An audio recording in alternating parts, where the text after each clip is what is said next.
Boom. Morning. Howdy, fam. Anthony Dream Johnson here, co-founder of the Redman Group, founder of 21 Studios, 21 Convention, 22 Convention, 21 University, the Under 21 Convention, the Patriarch Convention, 21 Summit, and 10,000 other things on the internet. Got up a special episode of the Redman Group today for you, episode 169, Fighting for the Rights of Men and Fathers. And I got two awesome guests for that today, two former speakers of the 21 Convention, 21 Summit, and former panelists on the Redman Group in one capacity or another. Before we get into today's show and going through the kind of content and those topics, big shout out and happy Father's Day, happy Patriarch's Day, one day early to all you fathers and patriarchs out there. I'm not one myself, but congrats, and I hope it's a good day for you guys tomorrow. Hope you spend the day well with your family and your kids and all that. Now, before we get into today's show as well, a quick shout out to our sponsor is our own event, 21 Summit, coming up in Orlando, Florida, this October 14th to 17th, 2022. It is the 16-year anniversary of 21 Studios since I founded the company at 17. And you see some of our speakers there with lightning eyes, of course, Coach Greg Adams, Jack Donovan, Richard Grannon, myself, Elliot Hulse, Michael Foster, and many other speakers will be at the events. There's actually three conferences in one: the 21 Convention for men, the Patriarch Convention for fathers, and the 22 Convention for women. Each event is its own unique conference going on at the same time at 21 Summit, October 14th to 17th, Friday through Monday. It's an amazing event. It's the third year in a row we've done it in this style, where we do three conferences at once. It's really special. It's really amazing. And it's my life's work. If you want to have an amazing experience meeting our speakers and other like-minded men, fathers, and women at our event, you should definitely come out to Florida. It's a unique thing in the world. There's nothing else really like it.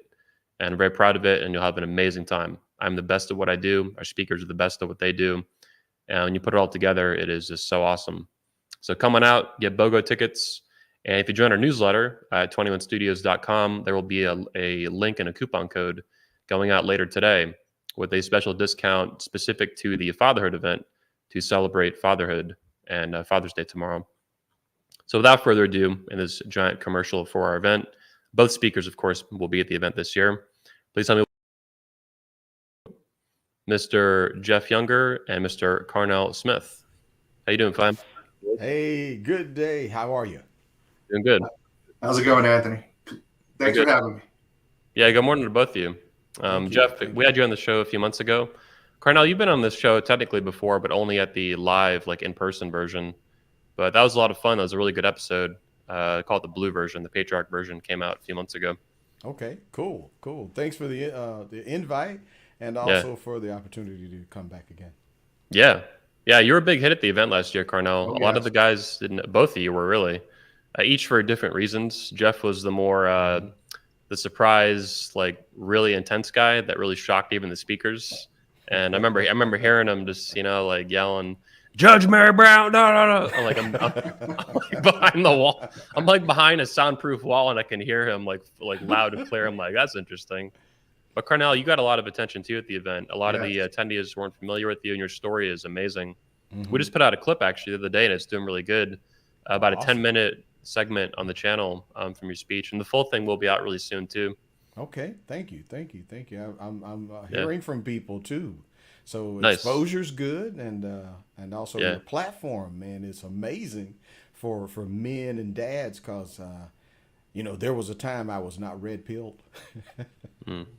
But I'm married. Yeah. I've been married for 31 years, so it seems strange to some people that Wow. I would be a red pill guy. Yeah. How many kids do you have too? One or two? I have 2 kids and 2 grandkids. Wow. I didn't know you were a grandfather. Dang, man. Yeah. You look pretty young for a grandfather, man. Yeah. Well, 61. Hey. Okay. Nice. That's awesome. So for the fans who don't know you, they've only seen a couple of videos of you, Carnell, on the channel. I think probably 3 or 4 now, between your interview, a little clip of your speech, and your appearance on the in-person version of the show. Can you tell me like some of the basics of your story? Because in my opinion, you have one of the most successful tales of men's rights activism that actually worked in recent American history. Well, I will say this, that prison and jail could be a powerful motivator. Wow. So my story is this. Many years back, an ex-girlfriend, she dialed the wrong number. She called me instead of her baby's father and persuaded me that I was the kid's father. And it took me 11 years to figure out that I had been duped, swindled, hustled, and I've been taken for a lot of cash. And frankly, I didn't like it. So when I went to court, I was expecting this thing to be over in, let me just look at my watch, 15 minutes tops. Took me 5 years with a battle all the way to the United States Supreme Court. And I was saying to the court, well, listen, there's really only two classes of fathers. You either the biological father or you're the adopted father. Both of those are things that men do with their consent, with their knowledge, with their participation. Maybe sometimes, they had relations with somebody who surprised them, but he was a participant. But in my case, I asked the court, I said, listen, we can prove I didn't cause this pregnancy. I have two DNA tests. And one of those tests she took.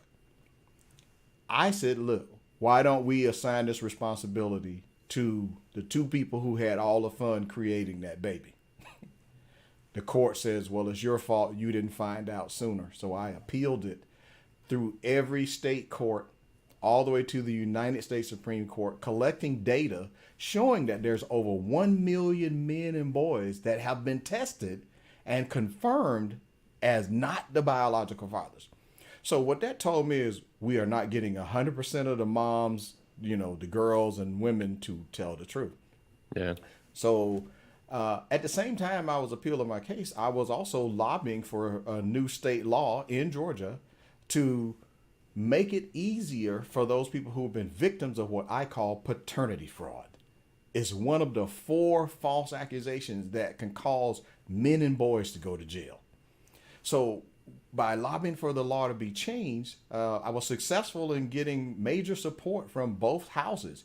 The House of Representatives voted 163-0 to support the bill. Wow. The state Senate voted 45-5. And the governor, who was of a different political party, signed the bill. After he had told me a year earlier, he said there was nothing he could do until legislation came across his desk. I said, I'll be back. Yeah, that's amazing. So sometimes, Anthony, you got to be a warrior for a cause that's greater than you. And this cause was for my wife and daughter to not be homeless. Because if I went to prison for refusing to pay that child support, I was facing a prison sentence. And the ex asked them to put me in jail. Wow. So after 1 year, we got that legislation passed. I went back to court using that law after the Supreme Court turned me down. I won as the first person using the new law. I consider that to be poetic justice. And then I went on a tear. I went to Florida next, and California, Michigan, Wyoming. I presented legislative proposals to multiple states. All in all, about 11 states changed their laws. People wanted me to come out there, and I just couldn't keep that pace up because I was burning cash out of my pocket.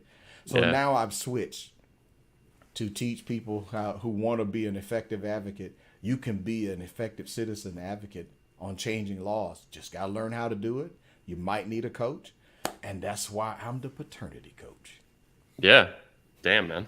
You have it so succinctly wrapped up. I love it. And I love the attitude. I sent a newsletter yesterday promoting the clip that we put out of you in your full speech at 21 University early. Then it'll be on YouTube and pretty soon as well. But the attitude you have is the attitude of a winner.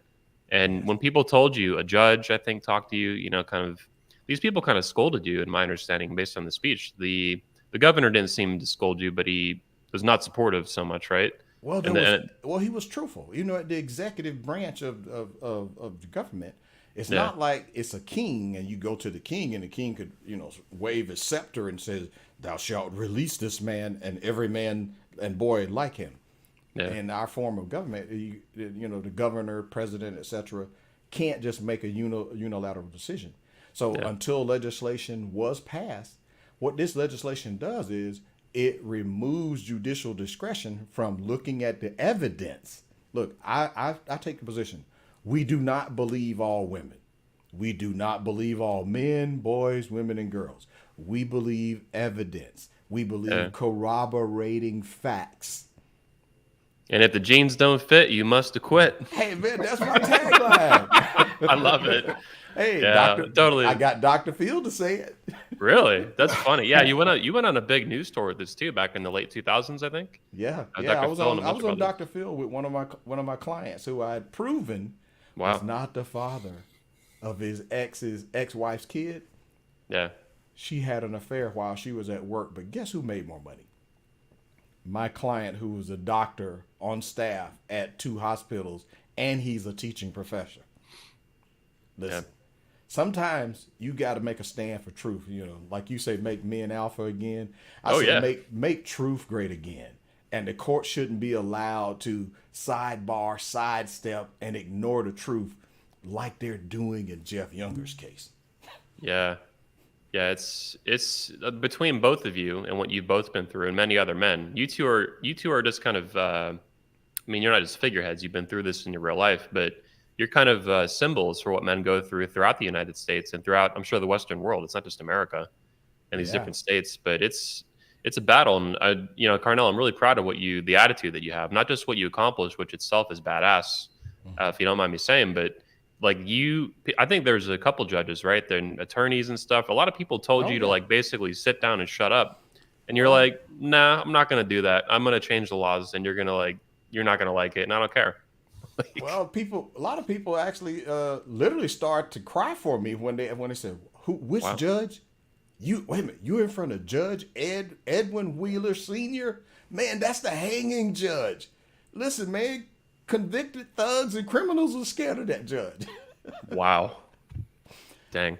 I met that judge, and he says, man, look, it's your fault you didn't find out sooner. I'm like, but Your Honor, the only way I would know she was having a relation with a guy in another state was if I was a stalker, or I had her under surveillance with my private investigator. I didn't do that kind of stuff. Or you're Santa Claus. Like, what do you know everything? This is ridiculous. Yeah. I said, wait a minute. Why can't she be an adult and equal rights, equal accountability, equal responsibility? She did this. She had her fun. She lied to me. She lied to your court. She may well even lie to her own attorney. Why should I be responsible for her decisions and help her pay for her new house and her car? No. In the clip we put out of your speech too, you made it clear, and I love that you said it was more than a fraud against you. You made it clear against 3 parties: you, the child, and your new family, who is being financially harmed by this fraud. Well, and also the biological father. He didn't know he had a kid. Wow. Yeah, that makes sense. If she's trying to get a bunch of money out of you, she wanted to keep it top secret. Yeah. Look, I have my suspicions as for how I made the list of father. Let's see. Engineer, owned a DJ company, had 8 crews of DJs. I was doing corporate functions at the time. I had a house. I had 2 cars, fireplace, all that good stuff. Other guy was in the Army. He was just getting an apartment. I think there's potential that my resources made me a target. Yeah.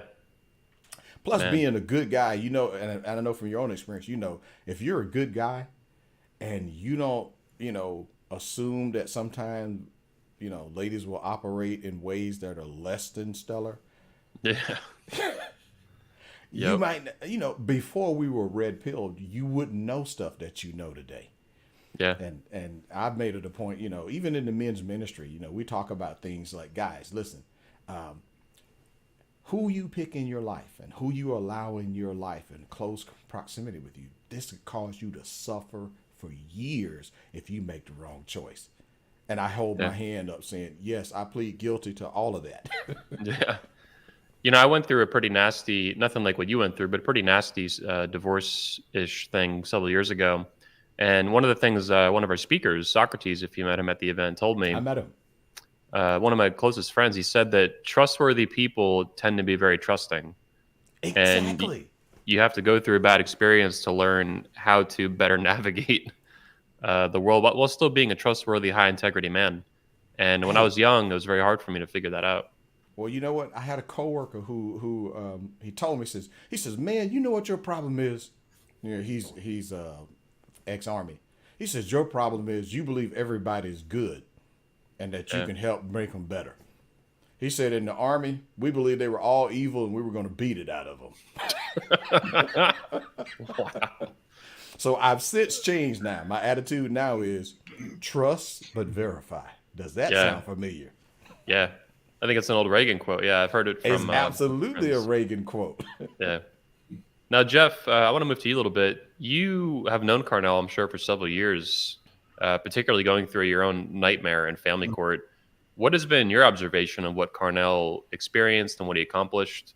And what's paternity fraud laws? What is paternity fraud like in Texas, in your state? So what Carnell may not know is that when he started all this activism, I started agitating here in Texas. When I found out, and I didn't believe Carnell, I'm going to just tell you straight up. This is in my pre-red pill days. I went to his website. Remember that old text version website? Your very first one? Yes. The one with the yellow background. I went to that one. That's over 20 years ago. That's right. And I checked out every one of your references. I checked them all out. And then I paid to get access to academic journals to look at the medical testing data that you talked about. Okay. Which is where they got a lot of this information because when they do genetic testing for certain diseases, they find out that what percentage of these children don't belong to the father, so the father's not a donor, right? Absolutely. I checked all that out, and I began to agitate in Texas around 2004 for legislation, and in 2006 we pretty much got it. In Texas, you have what are called qualifying events. Qualifying event is like a pregnancy, a marriage, if you move in with somebody, if you break up, a breakup is a qualifying event. After any qualifying event, you have 1 year from that date to determine your paternity status. Okay. The nice thing about it in Texas is it's not just one event. So let's say that, you get married because maybe you get a woman's pregnant and to decide to get married, that's a qualifying event. Well, if a divorce is filed, that becomes another qualifying event and you have another chance. Okay. I still don't think it's good enough. I think men should be able to check their paternity at any time. I don't know why we need qualifying events. There's some notion that there's an attachment to the child. Well, that doesn't it doesn't mean that the man who's been wrongly assigned paternity is going to give up his relationship with the child. But he has a perfect right to financial and social and moral integrity in his life. Yeah. And he should be entitled to that at any time. So I've been pushing for years to try to get that changed. And we just faced tremendous opposition from the Texas Family Law Association on changing these laws. The other thing that we get is all the feminist organizations have been fighting us, and a lot of feminist organizations within the Republican Party.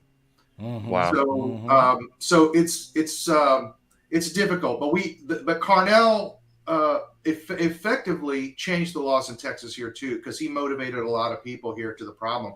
I remember, being on some feminist websites, and I would point out these statistics. I would bring these facts that Carnell had on his website out, and initially they would just explode and say it's not true, you're making it up, and then you bring up these plain statistical facts, particularly the one from the American Society of Blood Banks. Those facts, which showed that in some cases up to a third of the fathers.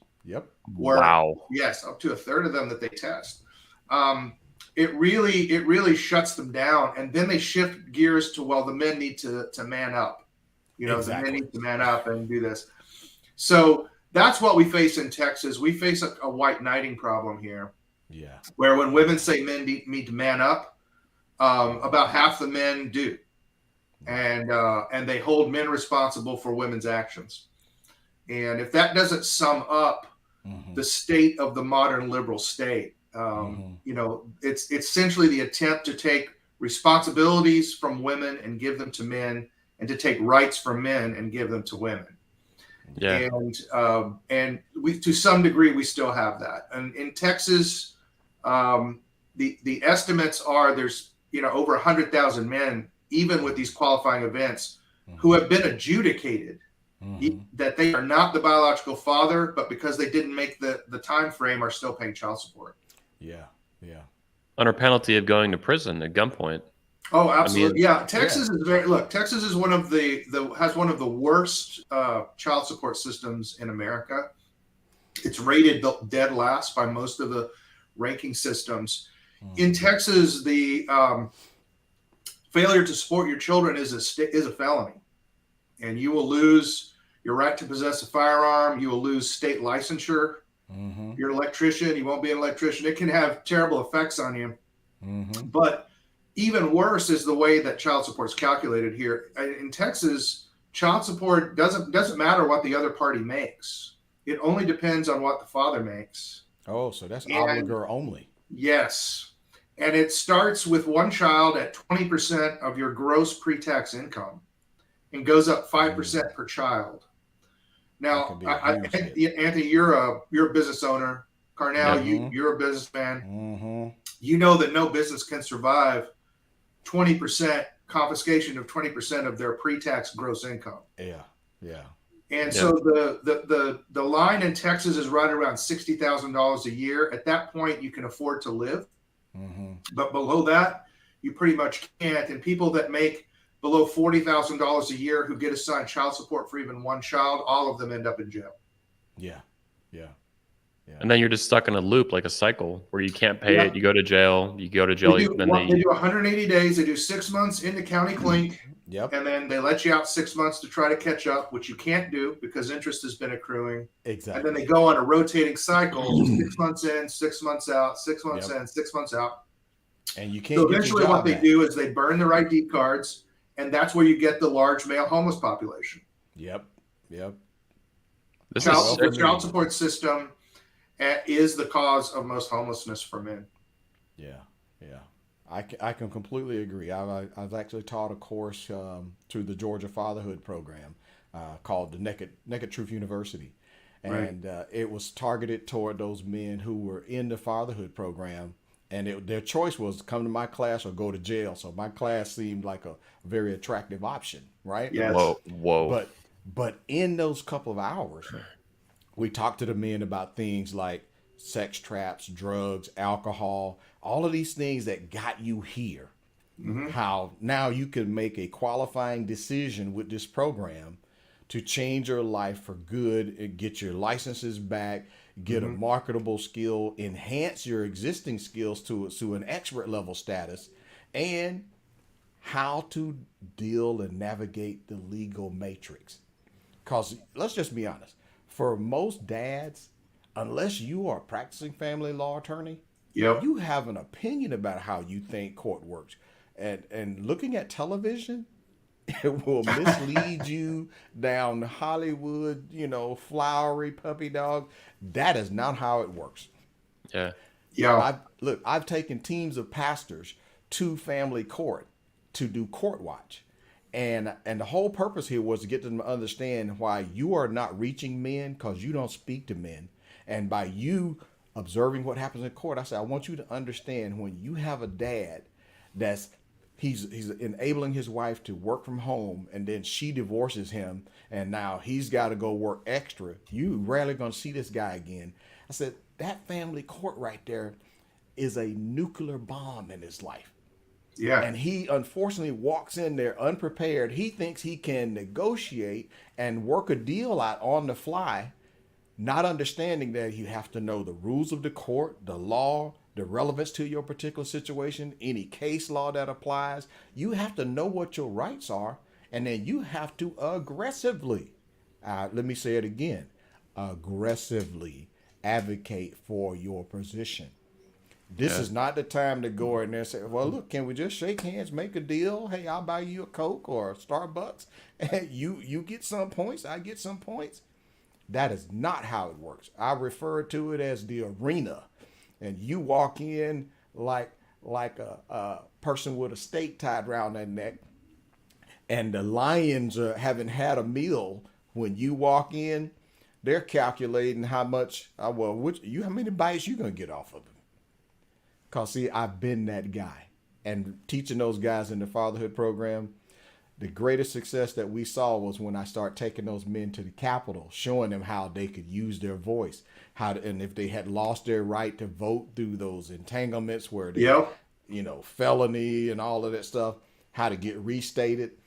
Showed them how to advocate and got those guys to help me with changing the child support law and strengthening the position in the law for single fathers so that they could get protected access to their kids, meaning how to legally establish yourself as the legal father after you confirm you are the biological father, and then take all of those steps to where you no longer rely on the mother's mood, attitude. Because we know for a lot of guys, soon as he gets in a relationship with a woman who looks better than her, problems will happen. Yeah, that's right. Yeah, there's a vindictiveness that women can play out in the family courts because of white knighting by the judges themselves. I have seen so many men with just picture perfect cases walk into family court, but because they don't know the rules of evidence and they don't know how to admit evidence, the other attorneys can keep them from making their case.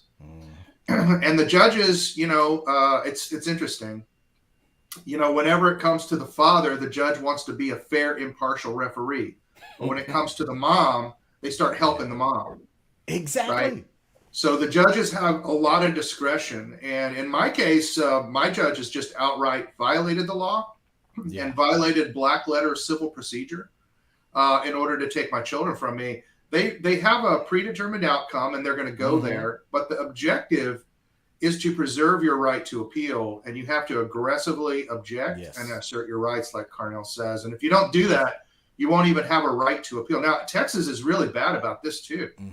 In Texas, interlocutory judgments. Those are judgments that happen between the initiation of a case and the final jury trial. We still have jury trials for conservatorship here.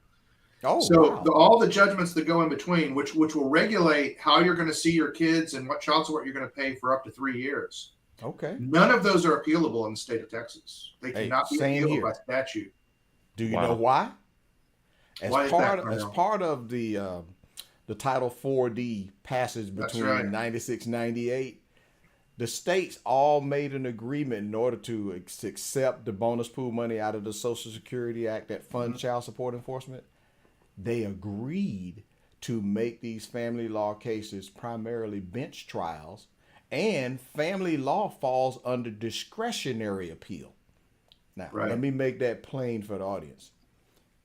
Most victims in family court are men, because women are primarily using the family court to access the guy's resources.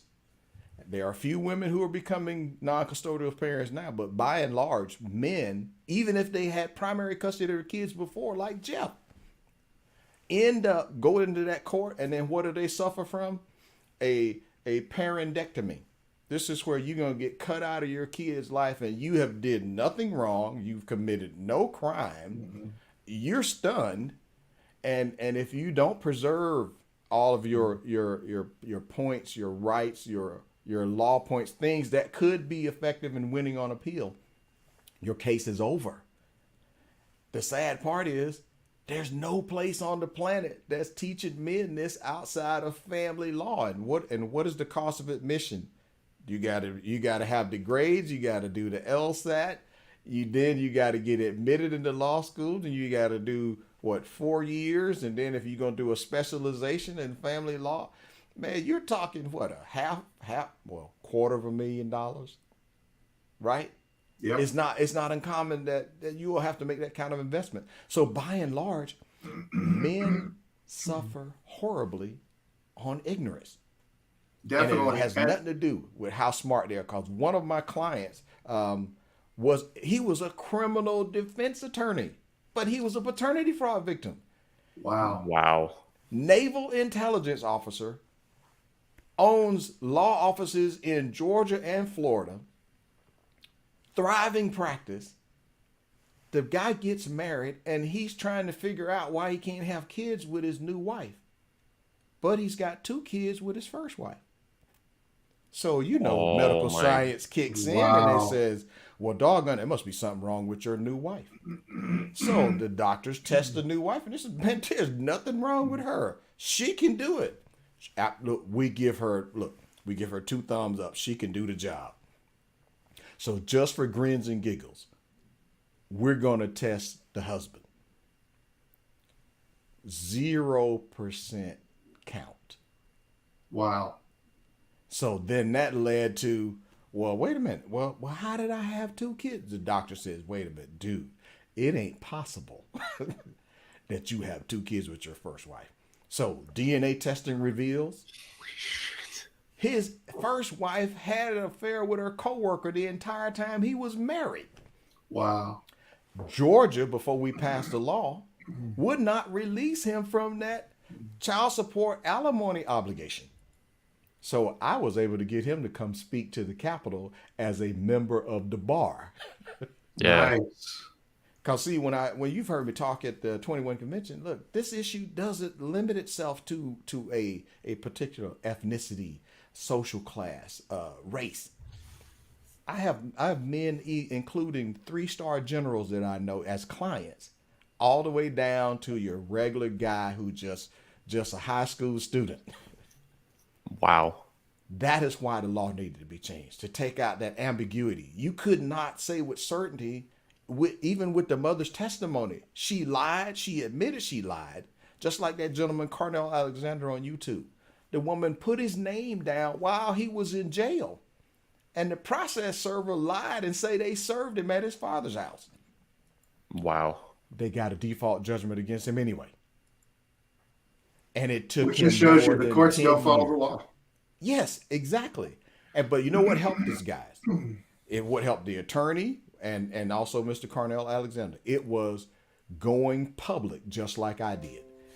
You know, people thought I was crazy for standing out in the rain that very first time when my lawyer said to me, he says, look, the law is wrong and sometimes you're going to have to change the law. I said, I take that challenge. Yeah. I said, well, look, I have no other option because it's pay or go to jail. Yeah. And once you exceed being $2,500 in arrears, that is a 3rd-degree felony. I'm in a high trust position. That'll be a career-ending move for me. I have no choice but to fight back.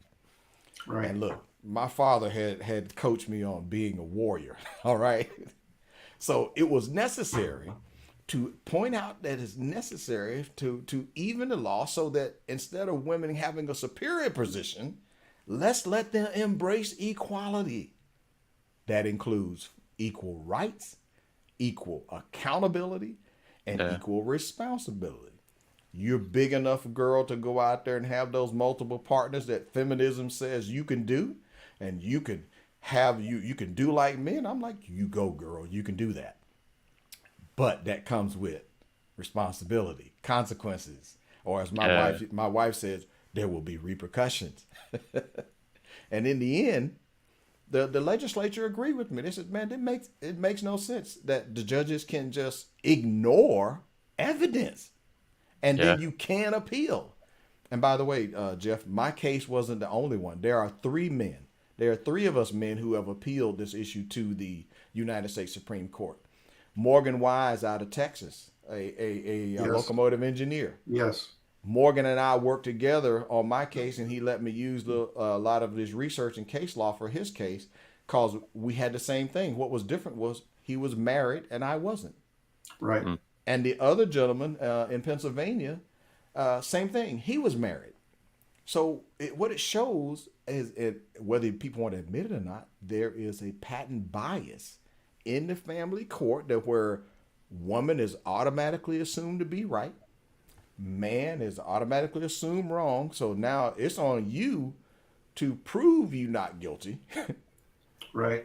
And on the woman's side, all she's got to do is say, well, Your Honor, I want both of the kids, and I want alimony, and I want him to pay. And and my attorney's bill, can you just push that over there on his side of the table too? Oh, yeah, absolutely. This is what I was going to say earlier. My experience with family court lawyers, and I've spent about $1.2 million on them. Wow, you got me is beat that, on that one. they will not preserve, they will intentionally not preserve an appeal record. And that's how I lost my appeal in my first divorce.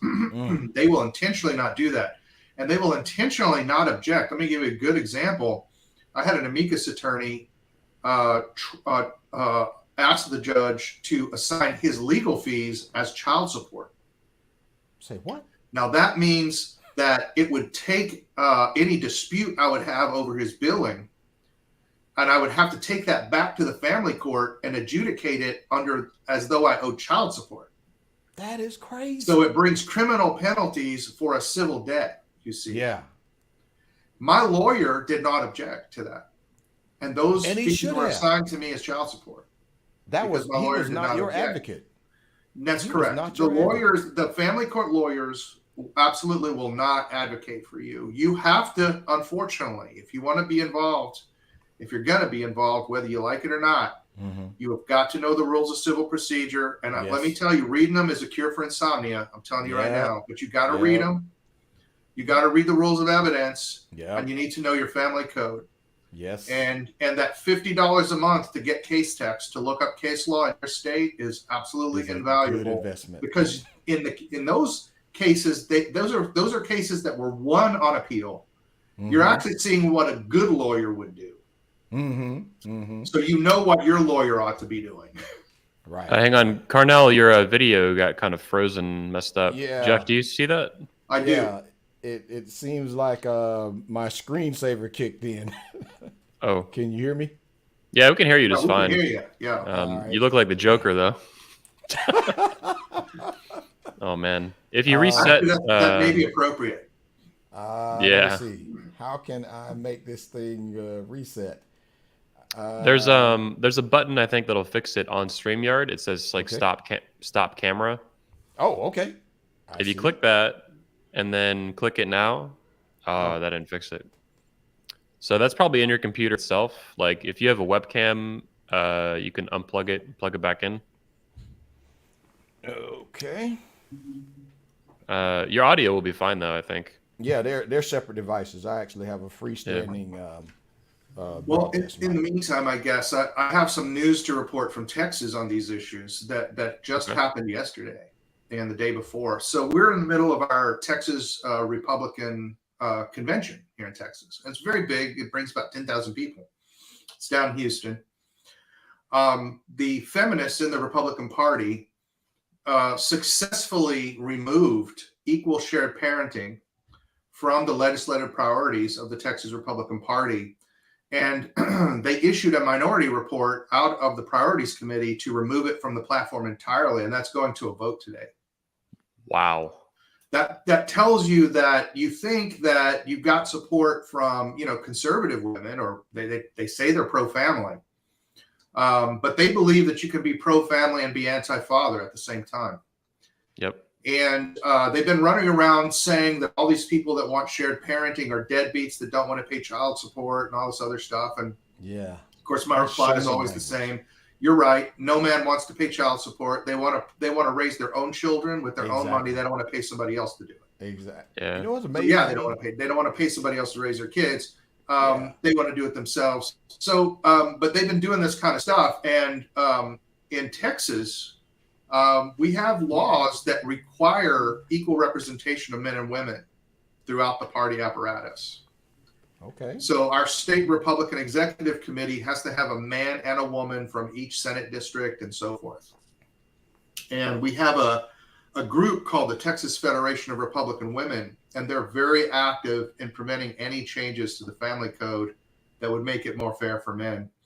So we've been locked in a death battle at the Texas Republican Convention, simply trying to get men to have a fair shake in court. All equal shared parenting does is it says that at the beginning of the case, before facts have been presented, both parents should get equal shared custody. If the court finds no admissible evidence, that's what it will find. Because right now in the state of Texas, the statutes presume it's in the best interest of the child to give the father less than 25% of the custody time. We want to change that to be 50%. Yeah. Both parents should have equal access. And the women are fighting us just tooth and nail at the convention right now. They're a bunch of frauds. All these conservative They're a bunch women. of frauds. I call them conservahos. We lost Carnell by the way. He might be back in a minute, but I think he has to go soon as well. Okay. So I'm not sure what's going on with that. He'll probably text me in a minute. Just continue, and when he comes back in, we'll do his thing. But so that's what I've been fighting, and there's some interesting things I've learned here. So I've got activists that are friends of mine who are at the convention, right? And I get texts from them like, hey, the legislators are saying that we have too many angry Facebook posts and we're sounding angry and so forth. And I'm trying to explain to them, like, this is a leftist tactic to shut you down, right? This is called tone policing. How come they're not tone policing the other side? How come they're not telling the women advocates and the white knight advocates to stop calling us deadbeats? Yeah. Right? They're not doing that. This tone policing is another thing I find that conservatives particularly are very susceptible to it. Yeah. One of the things I like about Carnell is he's not susceptible to it. Yeah. You cannot tone police Carnell Smith. Hey guys, hey, apologize welcome for back. That looks good. No, hey, sorry about that. I know that screensaver kicked in, but hey, thank you for those complimentary words there, Jeff. But I'm a big admirer of what you've done and the research that you've done, because for years I've had people try to just dismiss me as being a woman-hating guy. Oh yeah, right? That's the tactic. Yeah. I've listened to the late Kevin Samuels. He talked about shaming language, right? Right. Where they try to shame you and try to get you to back down. Then they try to insult you, and then they try to guilt trip you, and they just have this obsessive need to be right. Yeah. And I've had to say this at the Capitol. You do know that facts are superior to your feelings, right? Yeah. Yeah. You could look. You don't tell me about, well, it's your truth. I'm like, that crap right there is subjective.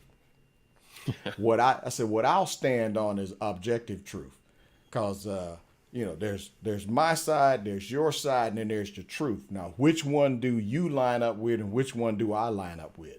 There's no gray area when you get to facts.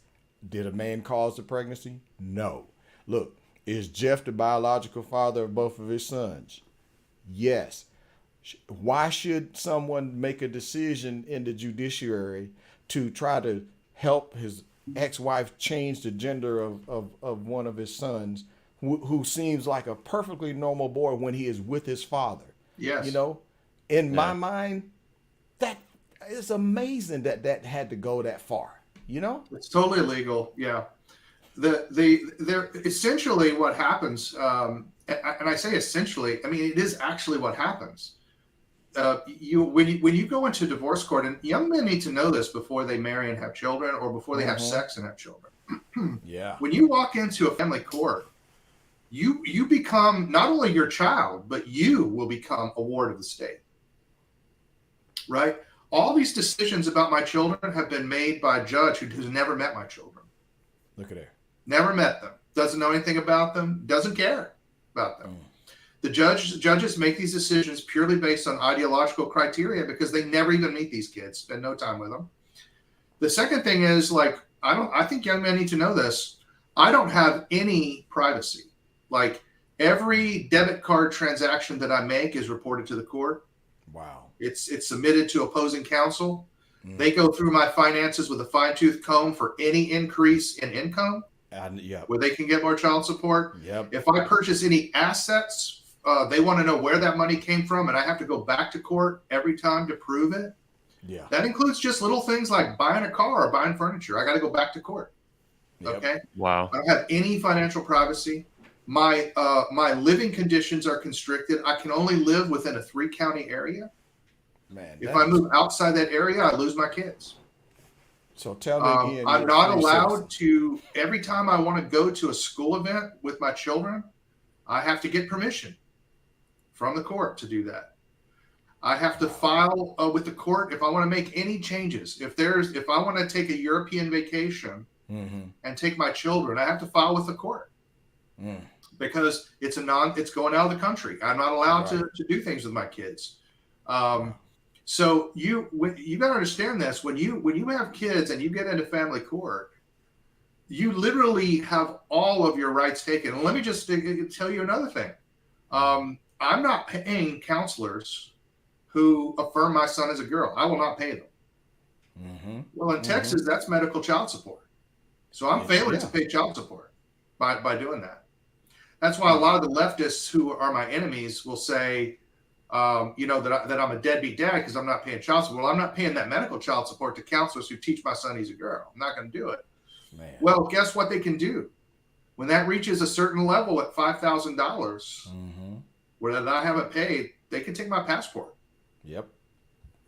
And now I can't travel. Yep. Then they can start taking my driver's license. Yep. Now how am I going to get to visitations to see my kids? Then you don't start seeing your kids. Well, in Texas, if you don't see your kids for 3 months and you're not current on child support for those 3 months, which if I'm not paying medical child support, I'm not current, right? They can involuntarily terminate your parental rights. Yep.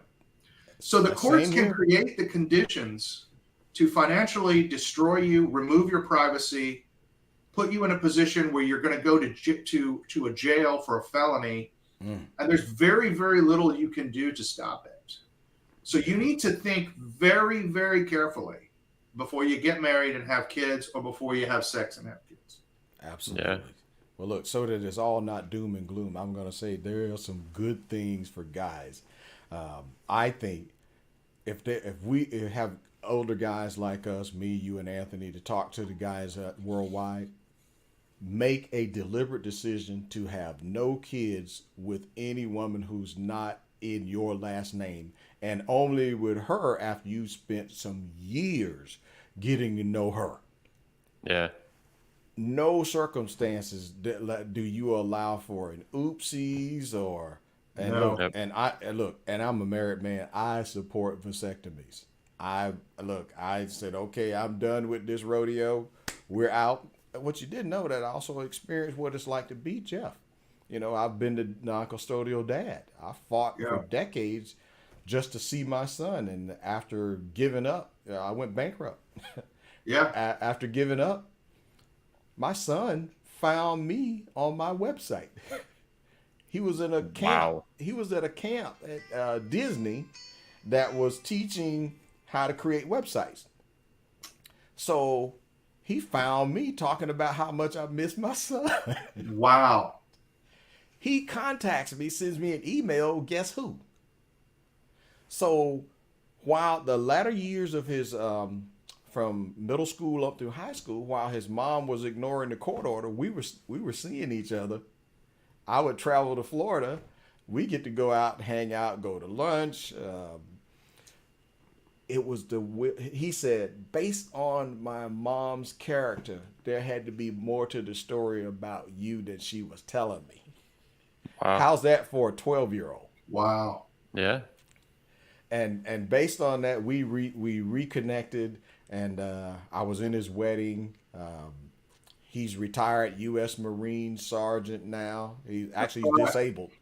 But I'm going to say there is some good news, though, for the men that have not taken the genteel approach of walking into family law. I've had a lot of clients who've been successful in getting custody of their kids because it says, listen, number one, it's not your job to make your ex happy. Number two, you are the only person sometimes that is going to be the person that's willing to fight for your kids' right to see both sides of their family. And I says, and you should stand on that as the holy grail, as the best interest of the child, to have protected access to both sides of their family with frequency.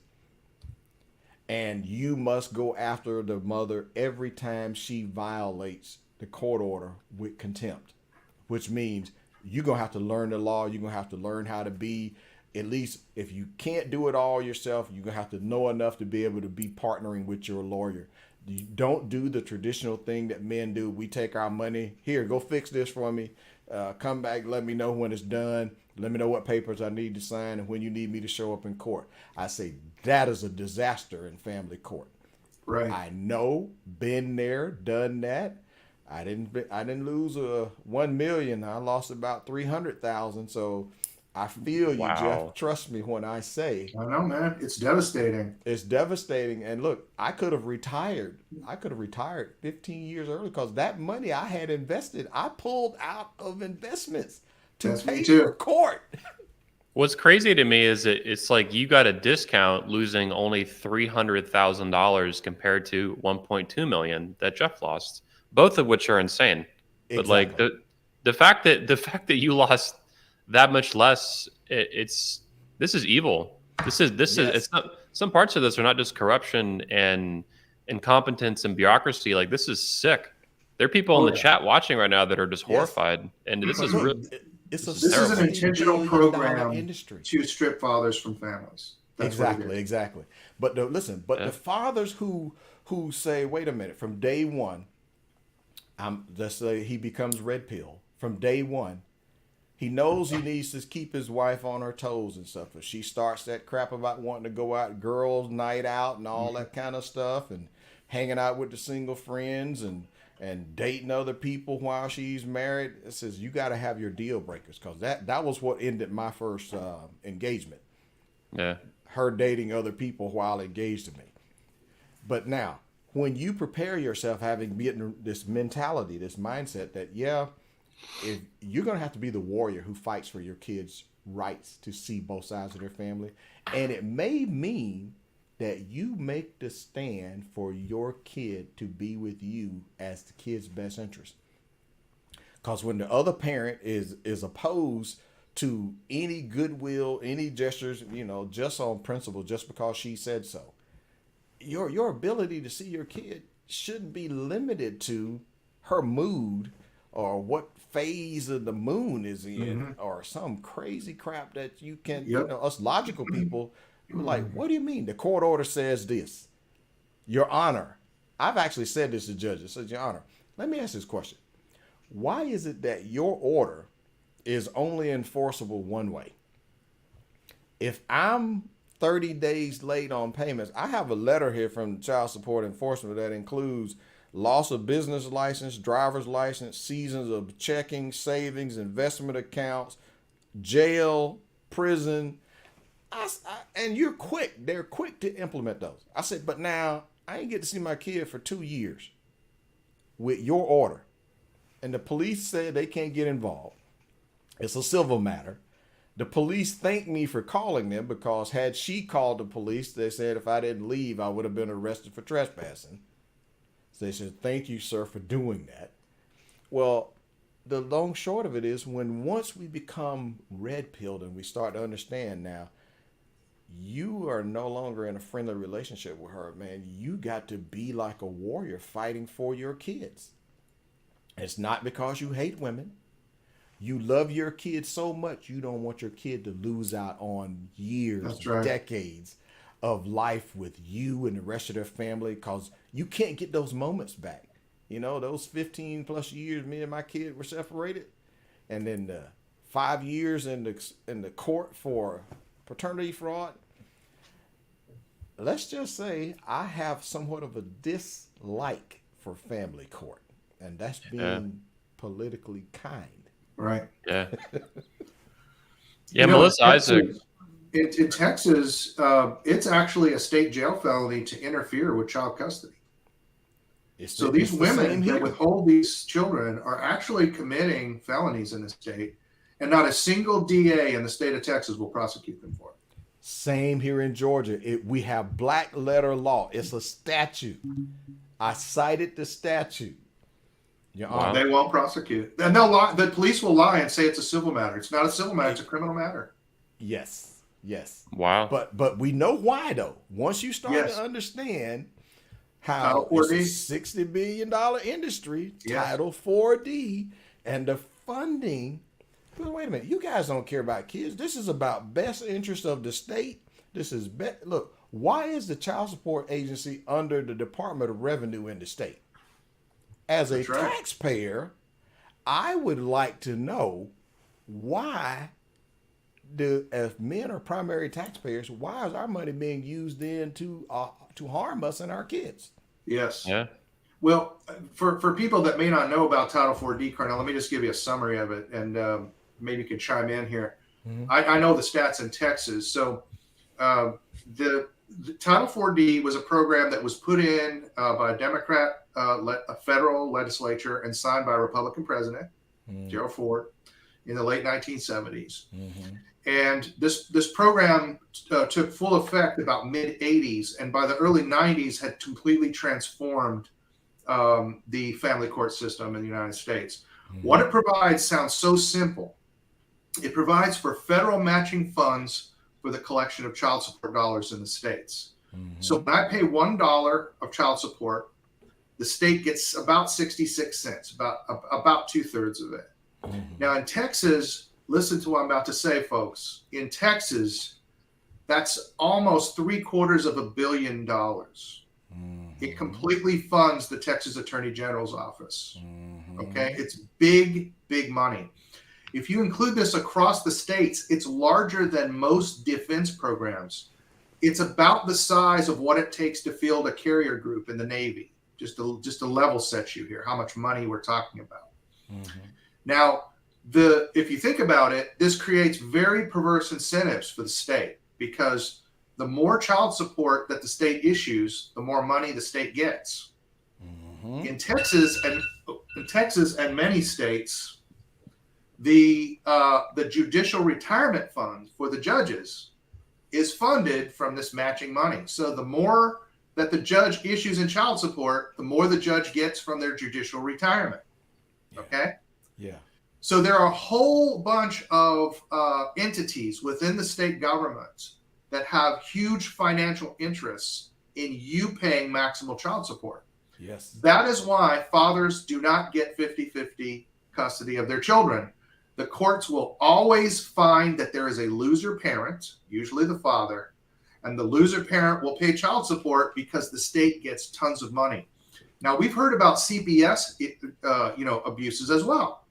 Well, there's another one. There's another federal program called Title 4E, and it does the exact same thing for adoptions. Yeah. So, here in Texas, a satellite office of Child Protective Services will run out of budget. They will go look for and they know exactly what they're looking for. It's a black or a white baby, healthy, under 2 years of age. They will adopt that baby out and get $150,000 from the federal government. And they choose low IQ parents with limited financial means who can't fight, parents who show a naivete on CPS interviews, and they'll target those parents and take their babies. Right. This is a widespread practice across the United States. The federal government is literally paying the states to keep fathers away from their children and to take babies from poor people. Yeah. It's literally that bad. Now, can I add to that? You're accurate on that. Now, the addition to that would be the incentives. This is the bonus money on top of all of that. And they also get $1 million or so per year available for DNA testing. But most of the states are not going to push the button for that DNA test because they might lose the guy that's in their hand versus, well, she said he did it, therefore he did it, right? So there's a couple of key metrics in the incentives to states that I focused on when I was talking to the legislatures. Number one, the accuracy is questionable about the number of paternities that get established. Right. They don't actually verify whether or not the guy is an adopted dad or biological dad. So with that in mind, you can get somebody to be the dad because you apply this technique at the hospital of getting him there, get him to hold the baby, tell him how much the baby looks like him, and look, here's this legal utensil here.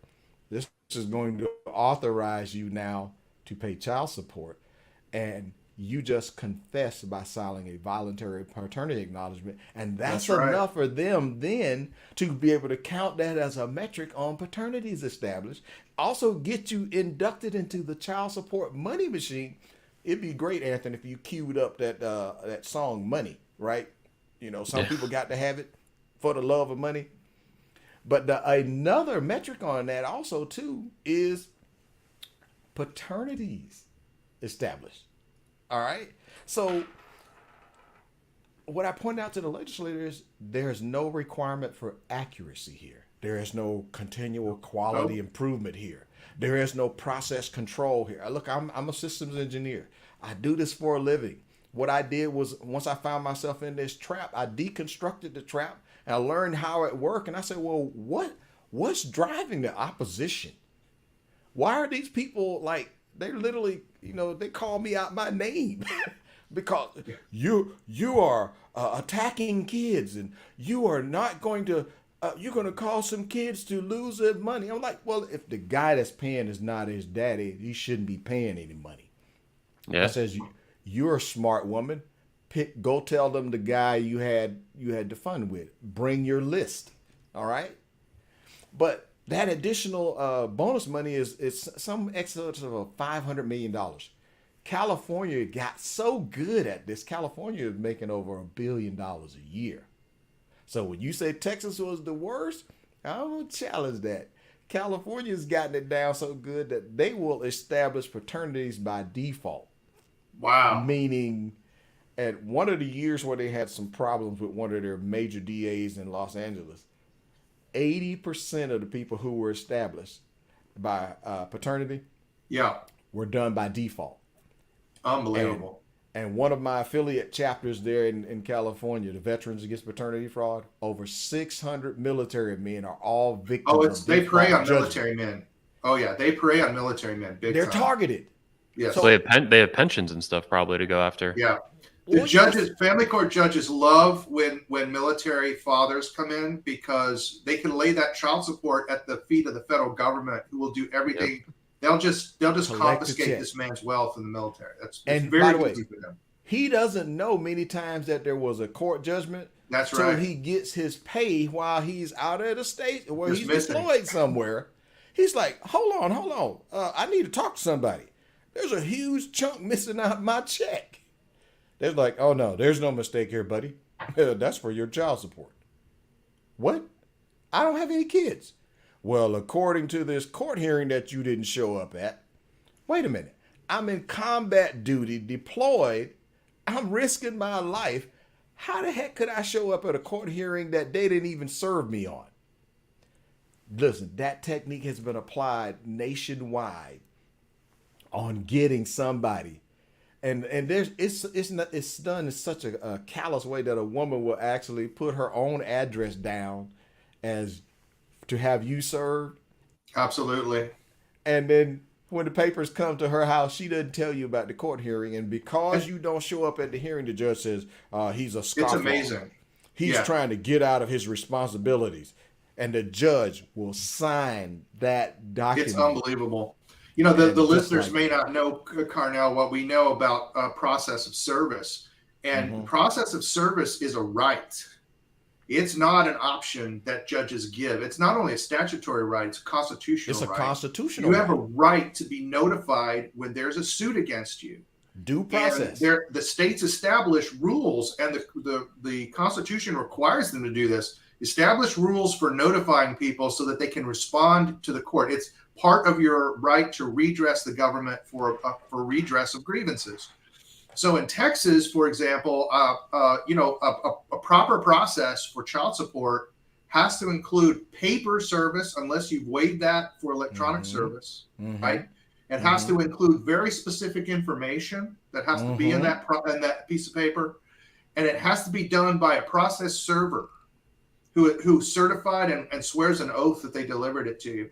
And without these specific things, you don't have a valid suit at all. But judges just routinely will issue orders without valid process service, and then say, well, because you weren't there, you couldn't object, so you have no right to appeal.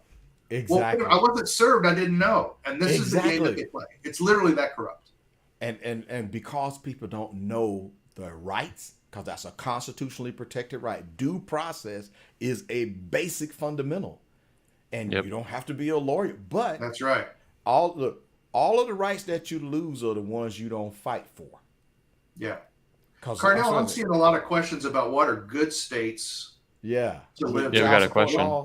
What are your views on that? Well, my view are the states that actually have passed and enforced a rebuttable presumption of equal share parenting. Thank you. That's what I was going to say too. It's written Kentucky, to where Arizona, yes, it's written to where the default is unless there is documented reason to deviate from that, because that way you can then make it an appeal. This means now you get at least some semblance of fairness to start with. And then my state, Georgia, used to be an obligor only state, like what you're talking about, Texas, where men are primarily the child support payers. They tended to be the higher income earners. Right. And they calculated the child support on your gross income. Right. We fought that. It has got changed now, and it requires both people's income, and mama's going to be calculated on what she should be paying if she ain't got a job, because this is an indication that she needs to get in job training and she needs to take her lazy behind to work. Right. Because look, if she's not in my last name living in my house, I don't have a duty to support her. The duty should be to support the kid, right? And it amazes me that your kid costs so much more when they don't live in your house. That's right. I was like, wait a minute, I could do a whole lot more for my kid. Just give me the kid. I pay $30,000 a year in child support. You know, when I was living with my children, they did not cost that much. Exactly. They don't eat filet mignon every day. Right. They just don't. They just Mama needs new shoes. Yeah. But can we just be I know honest? they have equal shared parenting in Kentucky. Arizona has passed it. They did it in 2 stages. Where else do they have equal shared parenting? Well, I haven't kept up with the list. It's not that many. It's maybe Kentucky. I think it's less than 12, honestly. Yeah. But a gentleman that I keep up with, Mark Ludwig, is with Mark Americans Ludwig, for awesome. Equal Share Parenting. I got a chance to go there and speak to their group. Yeah. He'd be a phenomenal resource for people on the web to connect with if you're looking for that. And they actually help coach, train, and teach people on how to lobby. That's so fantastic. if they're interested in doing that for their states, listen, the laws can be changed, but it takes first a will to do it. And then it's going to have a commitment of time. It's going to take time, effort, resources, and energy to do it. Look, when I was lobbying before the state legislature, I attended every committee hearing meeting, subcommittee, every vote, all of that stuff. Now, it was easy for me to do because I'm 8 minutes away from the Capitol. So I didn't have to, pay for hotel and fly in and do all that kind of stuff. But for people who are citizens of that state, if they learn how to work with the legislators, there's power in using mass media, PR, because like what Jeff talked about, having to deal with the feminists, the radical feminists. I faced all of that too. And what they were unprepared for was my PR strategy.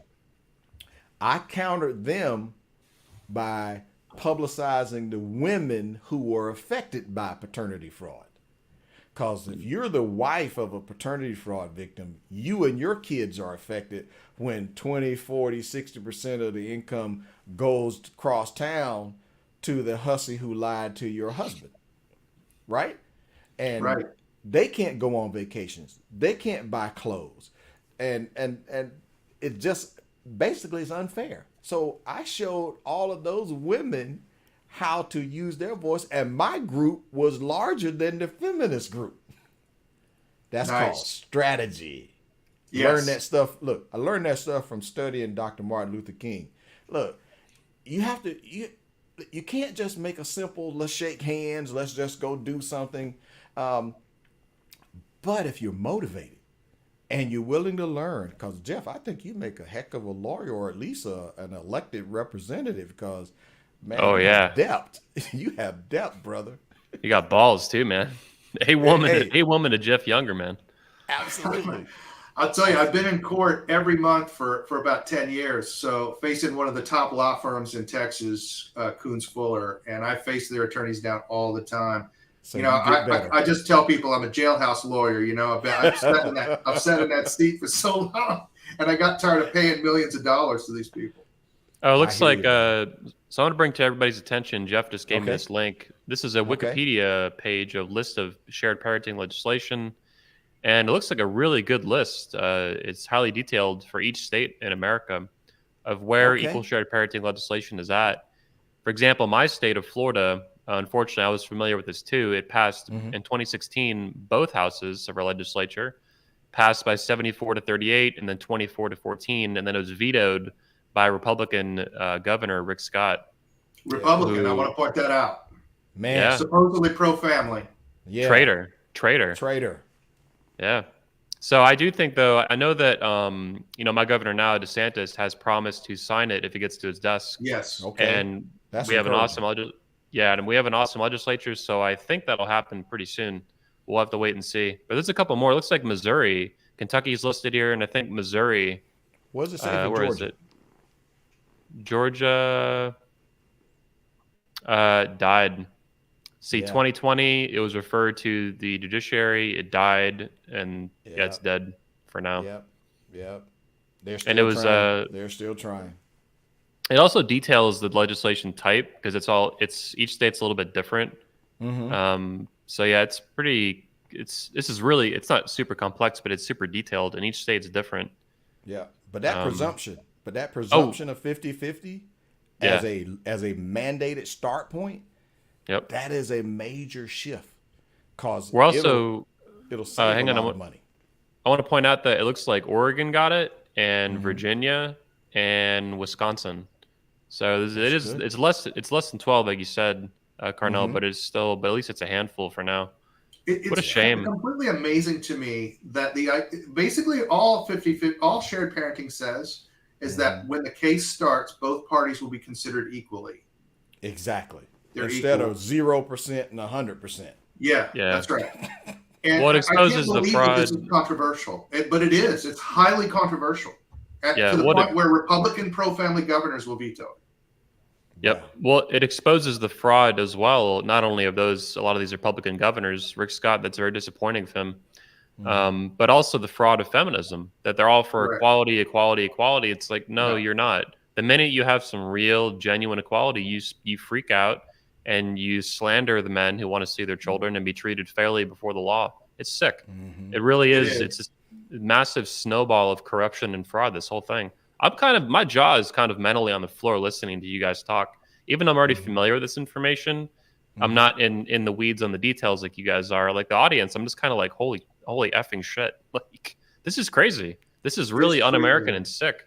It's sick. It's crazy, and I think it's important for men who have taken that red pill and have woken up inside that little submarine with Morpheus. And it's if Neo had to come to grips with what the world was really like, and it was a shock to him. And then for a while, he wanted to go back to his comforting illusions, right? Yeah. You got to know what forces you're up against. You're up against the most powerful social forces in America here. So when a guy like Carnell has gone toe to toe with those people and whooped their ass, taken them behind that woodshed and give them a good licking, you got to understand this is a major political accomplishment. Okay. Yeah. And you are up against 5 some years. tremendously powerful forces. Yes. And people like Carnell need millions of men behind him Yeah. to help him. But And look, men are not that's very good about this, about helping each other. And women are extremely good at it, but men need to really redevelop the old tribal habits that we used to have. Yes. Where men would stick together, and you're gonna fight one, you're gonna fight all of us, buddy. Yeah, and that's why we're here at the 21 convention with the Red Man. That's group. right. Yeah. Building men better, help make families better. Because when you have a strong man in the house and in leadership role, and he is actively leading his family and he's standing up for what's right. Look, the fact that nobody else hadn't done it before doesn't mean that it can't be done. It might mean it's a huge challenge. You may need help. You got to ask yourself, man, am I up for it? You know what I mean? Yeah. Yeah. Because there's a lot of times people say, what are you willing to die for? I flip that over. I said, what are you willing to live for? Yeah. Because I had a newborn baby at the house. And by the way, I have an advantage over a lot of married men. I have confirmed a child with my wife is mine. I have DNA tests for my baby that who was now a graduate from Georgia State, is mine. Because after that experience with the family court, I never wanted to have questions in my mind again. So what I'm going to ask people to do, because I'm going to have to go, is come meet me, Jeff, and Anthony, and the other great speakers there at the 21 convention coming up this year. I'm looking forward to be there. Thanks for the invite. Hey, let's network. Let's talk. Yeah. Let's talk. Because, hermano, man to man. This is how I got started, man. I got out in the streets and I started talking to people. And I learned how people got laws changed. And I talked to the guys who sponsors legislation in all of the other states. Look, find a solution that's working the way you need it. Contact those people and find out how to learn how to do it. And then put your work boots on and get after it. Look, don't just sit on the pity party. Look, I'm all for some, empathy for where, okay, yeah, this is bad. It happened to us. Yeah, we don't like it. But after we've had the pity party, it's time to open up a can of royal whoop. Yeah. And if we've taken the red man pill, we ain't backing down. And we're not going to sit here and say we're going to kiss the ring of your highness. No, Your Honor, Judge, you answer to the people too, because I'm willing to help publicize what you do so that people can make an informed decision on your next election. That's right. Because look, when you cut Jeff out of a life as a kid, you often cut out the whole paternal side of the family. Mm-hmm. There's a grandma is affected. There's a grandfather. There's an uncle affected. So by showing those people how to collectively use their voice and then use PR and media, and you can have your YouTube channel like 21 Studios, man, you can get the word out. Yep. Man, look, I am grateful to be with you guys. You are awesome brothers in the fight, and let's keep doing this thing, man. Let's Thanks, make Brother families Carnell. great Good to see you again. Yeah. All right, guys. Thanks for your time, Carnell. I appreciate it today. All right, guys. Take care. Take care. See you. Man, what a guy. Is he not a force of nature? Yeah, he's awesome, man. Very polite too. Very polite. Yeah. I wanted to say too, this list you gave me, what Carnell was saying there at the end in particular just got me thinking about it. But this is really positive stuff. I mean, there's still a lot of red and yellow and all this crap, but I mean, him, like you said, he's a force of nature and he got a lot done. It's a major accomplishment. Yeah. So my hope looking at this is that there's enough states that have momentum here that eventually you can turn this whole thing green, which will this will be like Roe v. Wade. Like feminists will lose their minds. I know, and one of the issues that we face is the simp culture. I'm just going to be honest with you. Simp culture. Look. Yeah. So, are you a Christian? No, I'm a retired Catholic. We have big disagreements on religion, metaphysics, maybe a little bit on epistemology. Probably agree on politics and aesthetics. Yeah, almost completely. And you and I, might have some. I hope we do have some real interesting public discussions at the next 21 convention about these things. And I would love to have a discussion on metaphysics with you. Sure. Because you've really enlightened me on a lot of things. But we cooperate just fine. Yeah. We cooperate just fine on all issues. I even will help you get your ideas about metaphysics and epistemology out there. I think they're even valuable, even though I don't agree with them. This is a masculine way of thinking about things. Yeah. The feminine way is this catty, sort of passive aggressive, failure to cooperate with people, because basically we're going to go achieve pretty much the same policy agenda. Yeah. Probably for slightly different reasons. So, okay, we can have our internal family squabbles about little things that interest us. We're both interested in philosophy and metaphysics, and we'll have our little squabbles, and we'll keep up our debates. That's not going to stop us from cooperating on huge issues that affect children and fathers, and even mothers. We're just not going to allow our society to go down like that. One of the problems with a lot of men who are paying child support who are aggrieved by this system is that they find it difficult. For example, Democrats will find it difficult to cooperate with Republicans on these issues. And I just have to go, why? I'll work with any. I'm so right wing. If I met Attila the Hun, he'd be a little liberal for me, but I could probably still get along with him, right?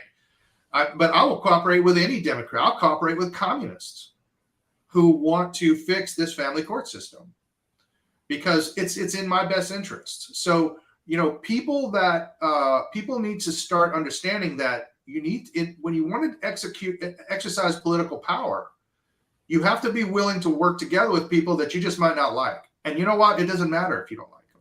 You don't have to like them. Just like you don't have to like people who you work with, right? As long as you agree, as long as you get the specific objective that you're targeting, which is what you're saying. Yeah. And in your philosophical language, as long as that value you're trying to achieve, you both agree on, you can at least work together on those values. Yep. Right? And we can disagree and fight each other on the other values. That's fine. Right? Yep. But we have to get over this. And the other thing is, you'll find that men get into these spirals where because we're all alpha men. We want to be in control. You know what I mean? But one of the things that I learned, the Marine Corps taught me this, and it's that if you were to list on a whiteboard, and I've actually done this exercise with people, you list on a whiteboard all the qualities of a good leader. What makes a good leader? Then I'll have people go to lunch, we'll just take some time, a couple of hours, and I have somebody erase all that while we're gone. And then I come in and then I ask them, let's list all the qualities of a good follower. Write them all down. And then I put up the list for a good leader, and they're the same list. They're exactly the same list, right? Mm. So when I show up at 21 convention and Anthony Dream Johnson says, Jeff, I want you to get out of this middle area and go out and mingle with people because it's going to benefit the movement. I go, yes, sir. Yeah. I can follow directions, even though I'm alpha. That doesn't make me beta. Yeah, you were incredibly helpful and supportive at the event. Yeah. Like I was really, what's the word? It had an emotional impact because it was obvious to me you were serious and you were actually going to act that out, and you did. And other speakers do this as well, but you were particularly exemplary with this, especially not only because of what you were doing, the constant like talking to attendees and being engaged, but you were a first-time speaker too. You hadn't been there before. You didn't know. I did what you asked me to do. Yeah. Right. And the point is that we're all leaders, but all leaders are good followers. Yeah. All leaders can get behind the guy that's the right guy to take us to the promised land and achieve our values. Yeah. And if we've got a group of people that can help us achieve our values and we're not the guys to be on the vanguard taking the shots, then we need to be supporting them. And there's always three groups. There's the tip of the spear, the vanguard. There are the people who are supporting the vanguard, and there are people who aren't doing shit. Yep. And your goal is always to convert the apathetic to be supporters and the supporters to be the vanguard, right? But the vanguard call the shots. If you're not up there taking hits, you put up a lot of money for these 21 convention. I didn't put up any money for the convention. So when I show up to your convention and you ask me to do something, I just do it. Yeah. And there's nothing beta about that. That's alpha, actually. That's in a way. The goal is more important, and I'm willing to work with somebody who's taking the slings and arrows, and I'm going to support that guy. Yeah. And we need to get over this idea that because we're following something that we're not alpha. That's not true. Yeah. That is not true. It should be. Another thing is tribal competition. Our competition and our testing one another should be developmental. You can test people so hard that they get injured. You go to a boxing gyms where people are getting hurt. Those people are not going to go win championships. The sparring should challenge you just enough to where you can recover and come back and be stronger, right? Mm. We need to be making each other stronger and not weaker. And that means governing our tongues. It means showing up when people need us. Just simply your mere presence is often powerful. Yes. Right? Just showing up when people need you and being that guy that people can count on. And if men can start doing that, we could get all of those states green. We could reform all of this, and it wouldn't take us but about 2 election cycles to do it. But men are not willing to step up often because they feel like by being a supporter of the vanguard, they're not being alphas. That's just not true. Yeah. Yeah, I've wanted to say too that, I lead my events, I build these events, I'm the CEO of my company, but in working with speakers, in a way, I follow what you guys do. I'm following you intellectually. That's why I have you as a speaker. You're an expert in something that I'm not. You're leading with a higher degree of experience, expertise, and knowledge that I don't have literally I'm too young. I don't have the experience yet, or whatever, the time to even accumulate the experience. I haven't spent years reading these different legal textbooks and this other stuff. You guys are far, far ahead of me in these issues, even though I care about them and I want to support them. And that's true with other speakers, like all the speakers in a way. That's why they're on my stage giving a presentation that I couldn't give. I'll give my own with my own experiences and focus I have for the talk. But you guys are speaking for a reason. And I think people sometimes don't understand that about me, as arrogant as I am on the internet and some polarizing dick. We love you though, man. We love you. We get Thanks. your humor, brother. Yeah. There's a lot of power in humor too. Like you mentioned communists. When you're not working with them and the feminists and stuff, it's good to be, in my view. And I think this is a reason Trump was powerful as president and a candidate, and even now after. He's funny. People vastly underestimate him having fun and being funny as a tool and a weapon, political weapon, like mocking his opponents, and whether they're Rhino, these fake Republican feminists and shit, or it's Democrats or whoever, right? He can mock these people like a schoolyard bully and get everyone laughing at them. And this is power for poll numbers and for future voting, and just to demoralize the enemy too. These people get humiliated. Oh yeah, sardonic humor is one of the greatest rhetorical weapons of all time. I would go through little tidbits of history with my sons to kind of illustrate how language has real power. Yeah. And one of the ones that I went through the sayings of the Spartans with my sons, and I even had T-shirts made with sayings so that they would proudly wear them and pronounce them to the world. One of them was the story where the Macedonians were thinking about invading Sparta, and they said, "Look, if you might as well just give us what we want, because if we invade, we're taking your women, we're taking your slaves, we're going to kill all the men and everything. If we have to invade, it's not going to be good for you." And the Spartan response was just one word: if. Yeah. And that's that kind of sardonic humor. Yeah, if you can beat us, you could do all that. That kind of sardonic humor is extremely powerful, and actually forestalled the invasion. Because if you can't, you're going to die. That's right. Because the consequences for you are going to be something you can't imagine, right? Yeah.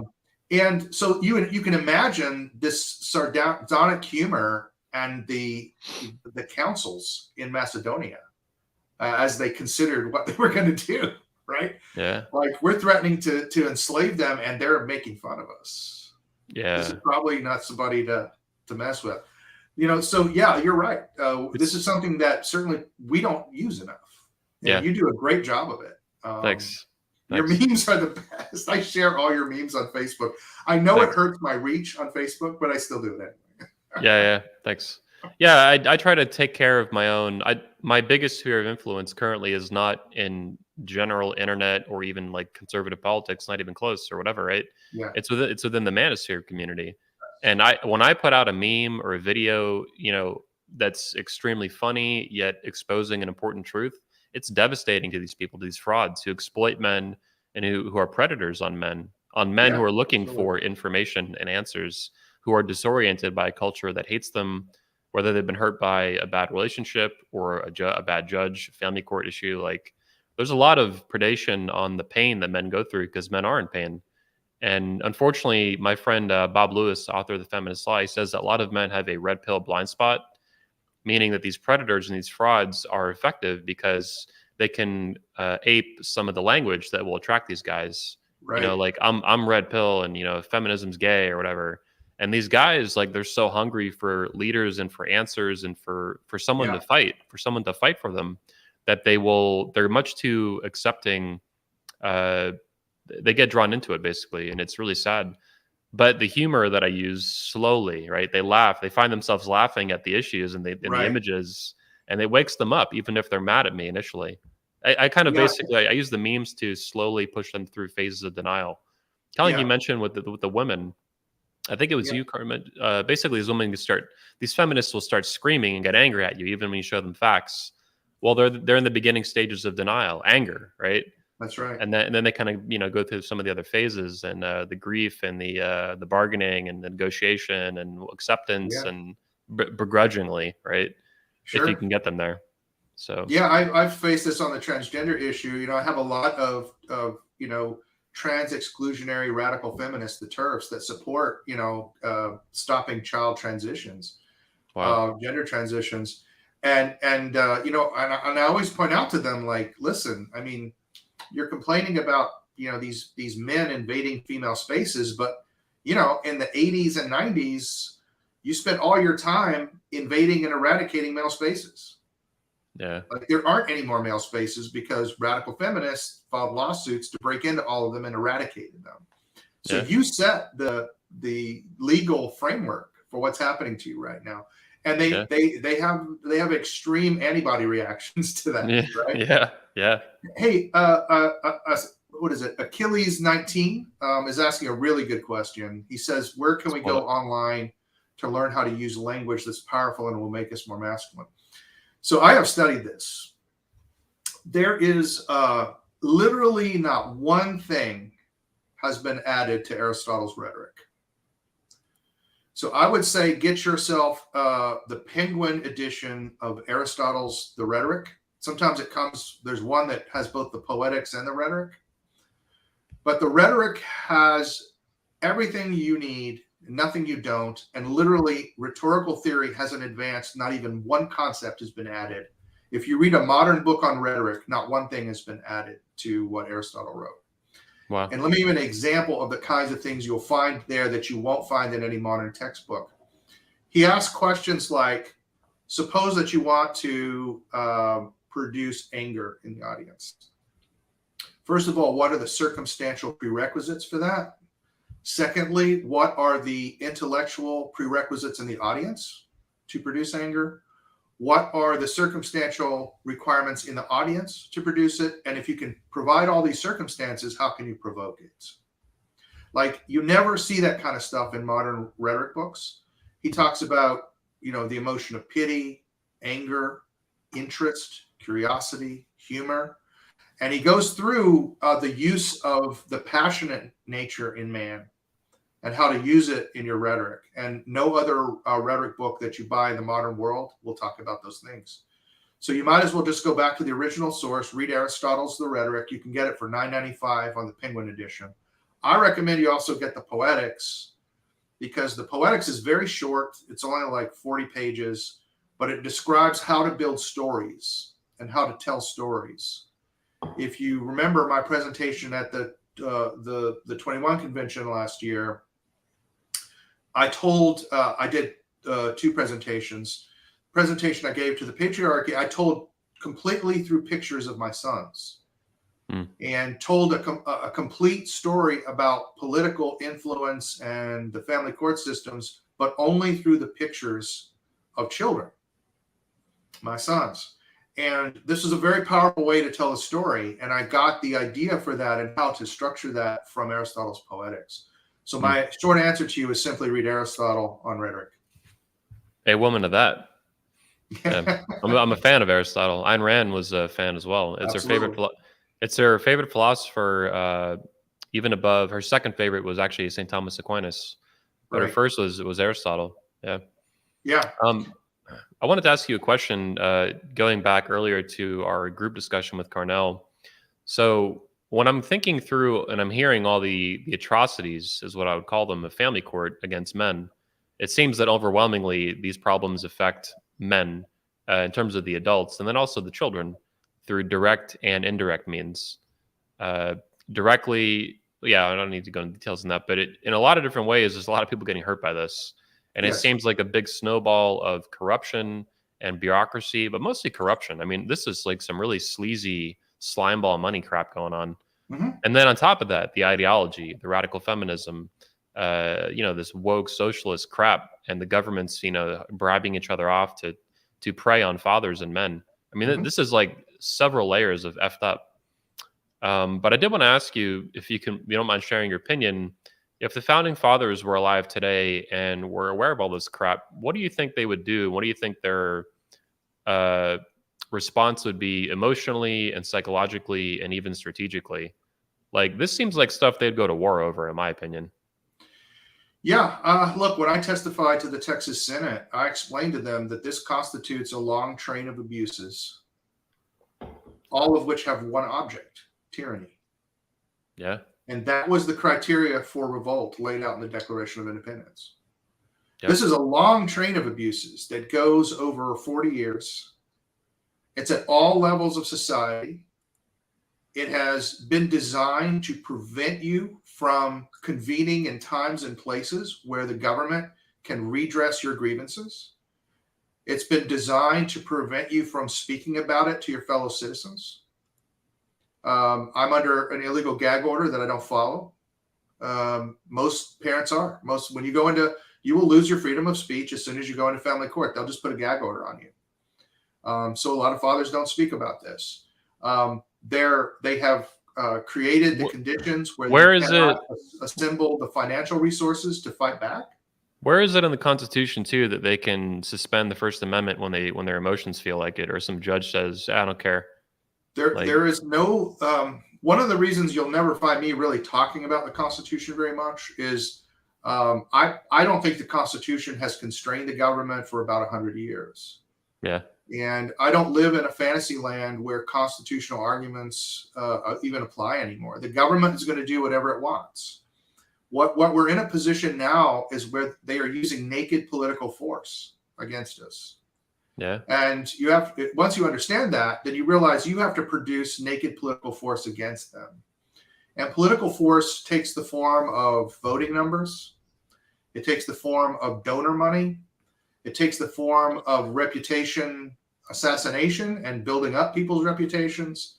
It takes those kinds of forms. So it's a combination of numerical voting and rhetoric.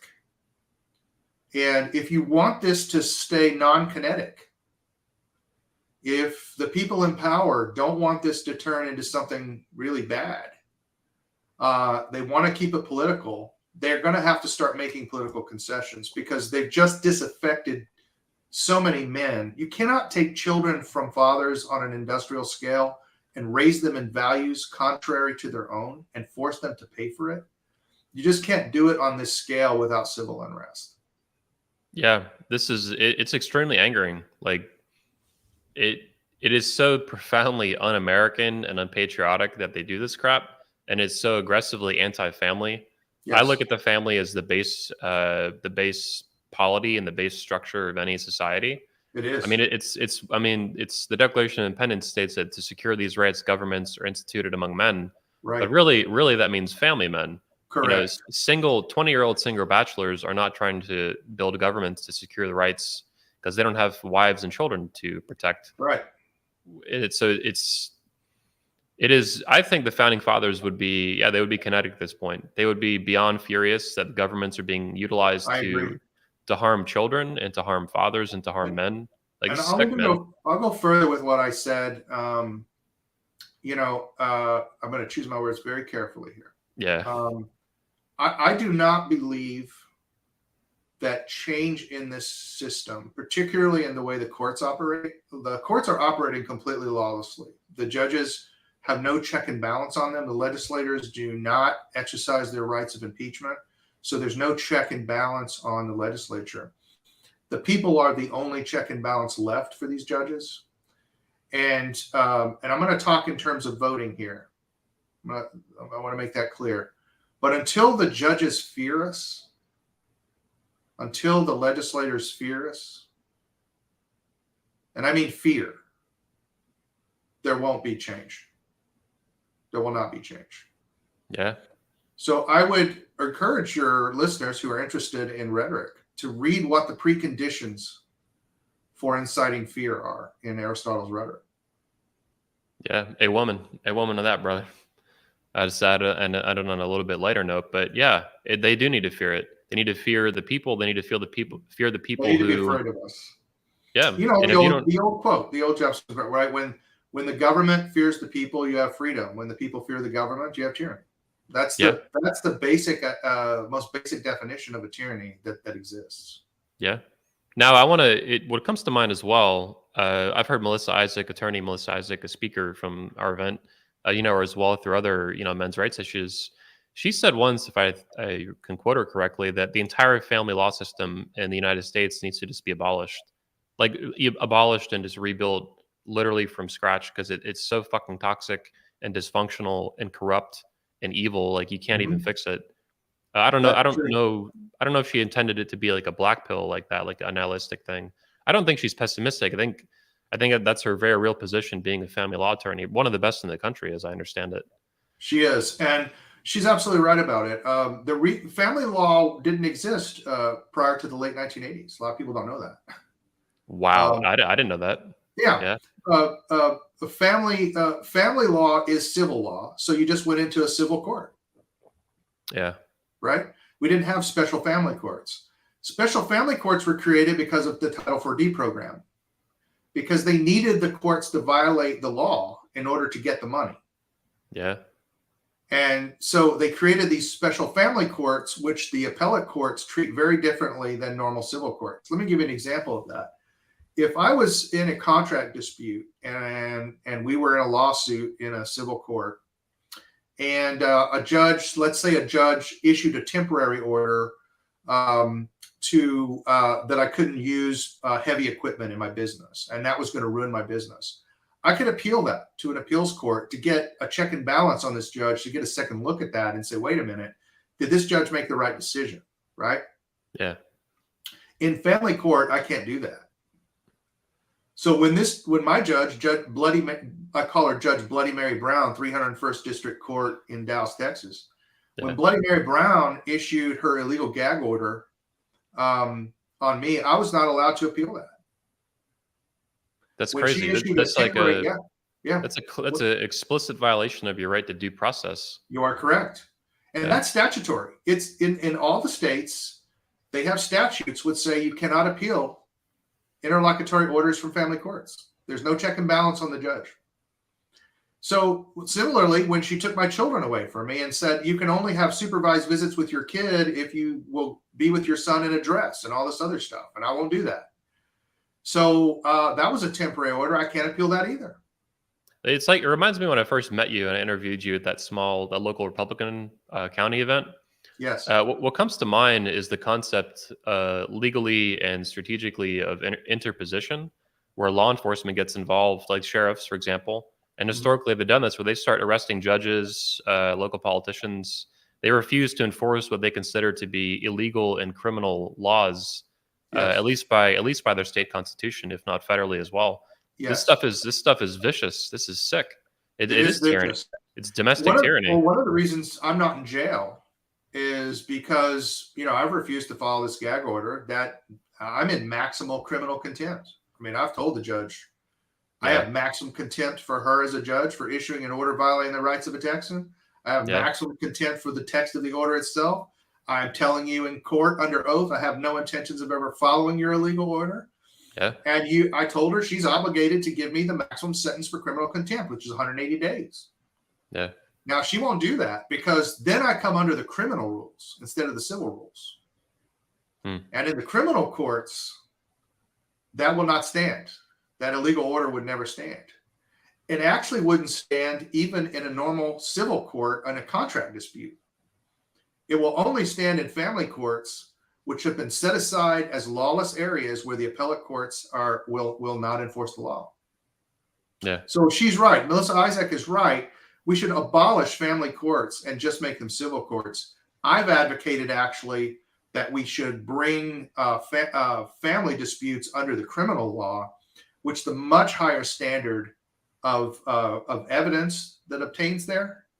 And also it would ensure that every person that's accused of a crime in those courts, domestic violence or whatever, would be given an attorney.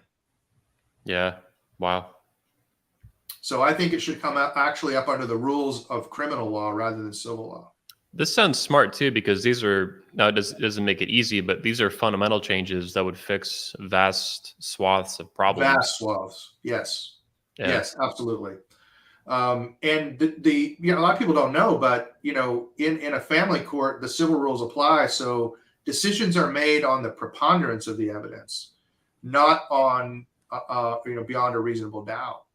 So if the judge can just find any evidentiary basis to say that there was 51% more reason to believe the mom, then they can do that. And that pretext is always available to a judge because of the subjectivity of the interpretation of the evidence. So now, something else I want to bring up that I saw, I think it was Melissa, either her or Bob Lewis. I think it was Melissa, though. It's that the only area of law anywhere in the United States where, at least as it's supposed to work, right, where the judge does not rule according to the rule of law is family law courts, where they don't rule according to the rule of law. Obviously, like you're saying, they rule according to what she calls, I think, the cult of the child, and that's the child's best interest, which is just the judge's opinion, and that needs to end, I think, too. And that's unique, and there's no exceptions in the Constitution where these judges can just rule for their fucking opinions and shit. They have to rule according to the rule of law and their opinion according to that.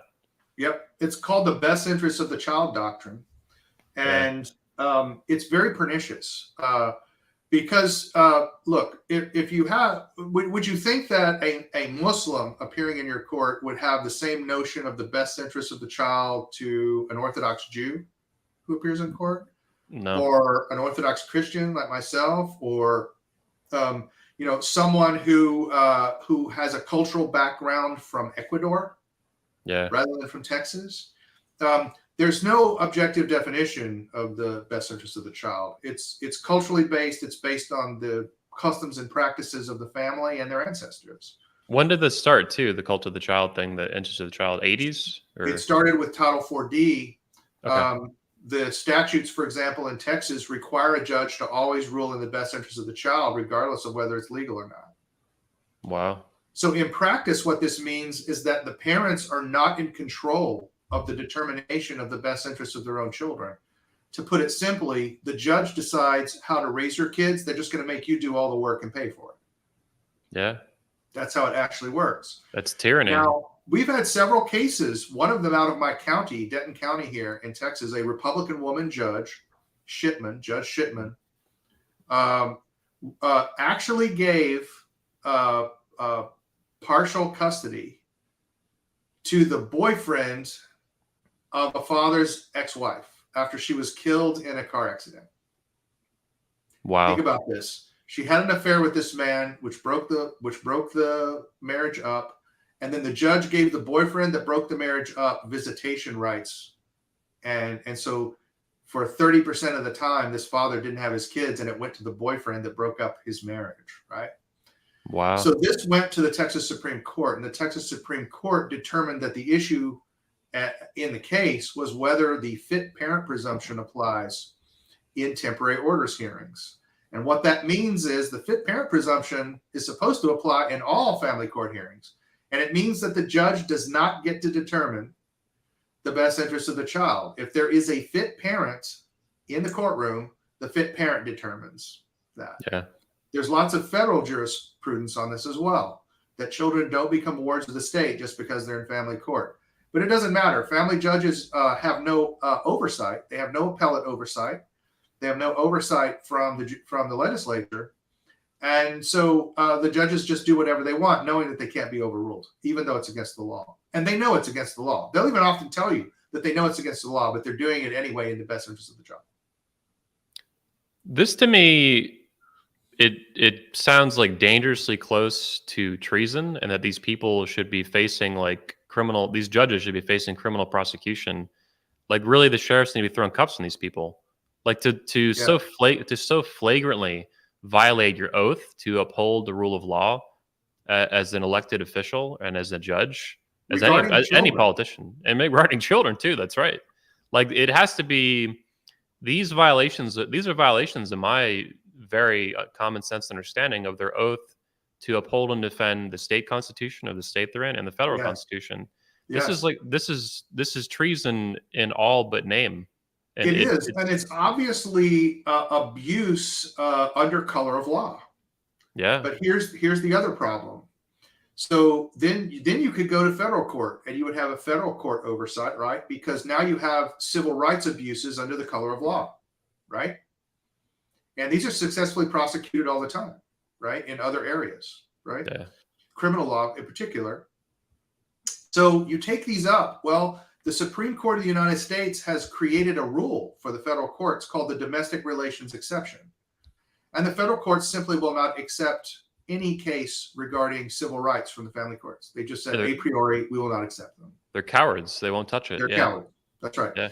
Now, the sheriffs in Texas, I can't speak for all states, but the sheriffs in Texas are tied in with the DAs. The DAs are probably the most powerful lobby group in the state of Texas, and they're there to support and protect judges that rule the way they want. So DAs in general are going to always support the judges. You're never going to get some systemic relief from DAs and sheriffs with regard to judicial misconduct. Yeah, it's corrupt all the way up and down the whole system. That's why I say until they fear us, there's not going to be any change. Well, sheriffs, in my understanding, not that very few act on it. A few have, but not many. Yeah. Sheriffs nationwide are the supreme law enforcement officer in their county. They're the only constitutional law enforcement officer. Yeah. That's actually correct. I want to clarify my statement earlier. I said that what they're doing is treason. That might not be too true technically, but I think what is true objectively is that these judges that act in these ways and that flagrantly violate their oath to uphold and defend the constitutions. Yes. These people are traitors to their country. They're traitors. They are. Whether or not they betrayed it to a foreign nation, obviously, is not in question necessarily. Some cases, maybe, but they're traitors to the spirit and to the rule of law of their country and to their countrymen. It's sick. They're traitors to their people. Yeah. And they should be treated that way. Yeah. And I noticed that liberals are idiots is saying, it's important to appoint or elect the right judges. He's absolutely right. The two most important elections that you vote in, you probably never vote in. They're your district judges and your DAs. Why?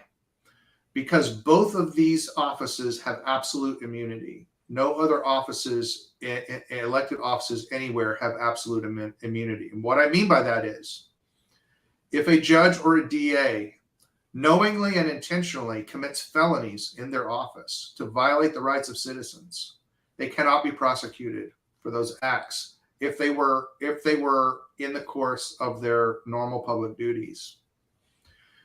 There's no other offices which have these immunities. So even if we could prove that a prosecutor executed an innocent man here in Texas, if that was done in the course of the prosecutor's official duties, we cannot prosecute him for that. That's how powerful these people are. But the district judge has a power that even the district attorney does not have. The district judge, people talk about gag orders, and that's a huge power to silence someone, right? Yeah. Big power. But we don't think about the other side of that a district judge has the power to compel speech. And that is an even more awesome power. So, these people are the absolute most powerful people that exist in government. They are at the local level, and they will determine whether you stay free or not. And they're absolute most important elections that you cast a vote for. Everyone should visit your local district courts, family district, civil, and criminal, and see what judges do in their courts. You have a right to view trials. It's a public right. We don't have secret trials in America. You have a right to go and view trials. I'll tell you something else. It's not a jury duty, it's a jury right. You have a right to sit on juries, to check the power of judges and DAs. It's your right to protect your fellow citizens as a member of the jury. And that's called jury nullification, is what you're talking about. That's right. Now, the judges are going to do everything they can. They're going to ask you, do you think that you can overrule my instructions? Do you think you can vote the way you want in the jury box? Do you think that you can vote not guilty if you don't like the law? And if you answer yes to those, the judge will strike you from the jury. I just suggest you don't answer and just get on the jury. Fuck it. Fuck these judges, man. Yeah. Because the last, if we could actually get jury nullification in this country, everything could be fixed. Yeah. There is the system has no way to stop us when we're on a jury. There's no way to stop us. Well, plus you got the pleasure of making these judges freak out and realize that the emperor has no clothes. They're absolutely powerless against the jury. They have no Yeah. power whatsoever against the jury. So that's one of the great things about Texas. There's a lot of bad things about Texas, but one of the great things about Texas family law is that if they're going to take your parental rights, you have a right to take that to a jury. So and if they're going to terminate your parental rights, it must be done with a jury. We're the only state that still allows jury trials over parental rights. Every other state is just done by one man, the judge. Yeah, judge. What do they call it? Bench trial? Yeah. Yes. And that's also illegal, by the way. You can't have your rights terminated without a jury. That's illegal under the Constitution, but they do it anyway. Unless both parties consent to it. Like I have a civil lawsuit right now that actually we won something earlier this week. Which is pretty awesome. Great. But we also, in the end, though, it is going to a bench trial with the judge because that's what both parties wanted. Okay. We didn't need a jury in it. But that's a business dispute. It's not a family law thing. Yeah. And no one forced me to do that. Yeah, you can always waive a jury trial. You can always waive your right to a jury trial.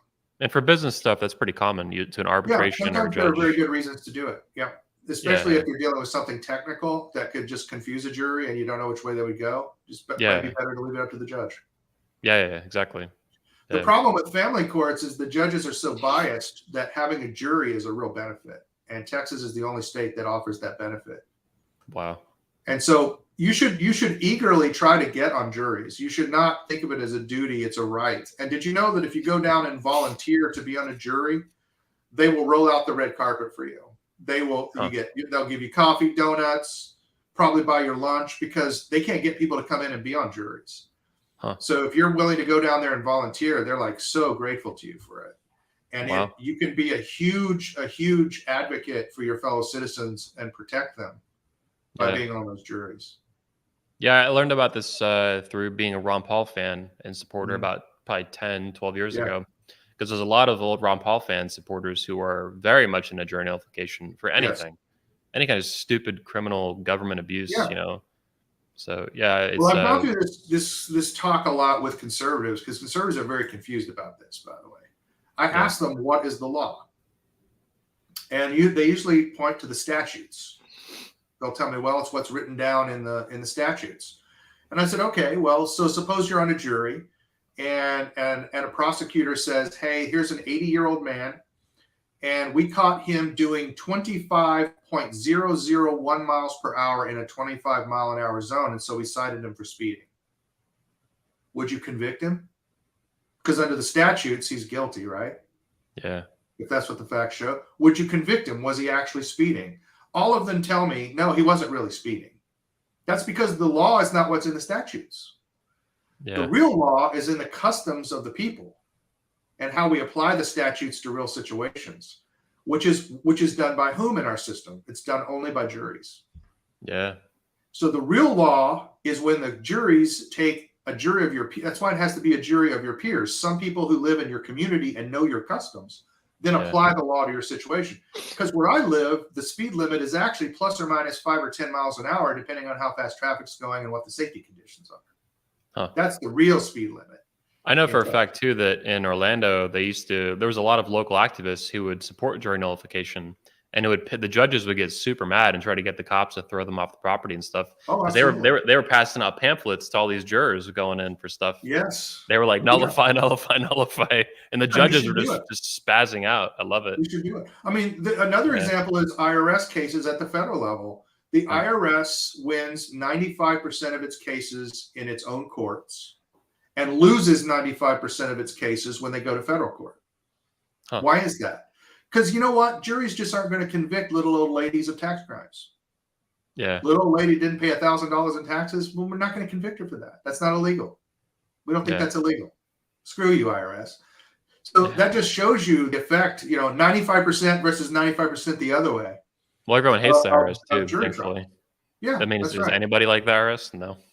Nobody likes the IRS. And we all know that they exploit people and exploit people who can't defend themselves. And so juries can slam them, and they do. They do a lot of times. Same in criminal law. I'm all in favor of nullification in criminal law as well as in civil law. Yeah.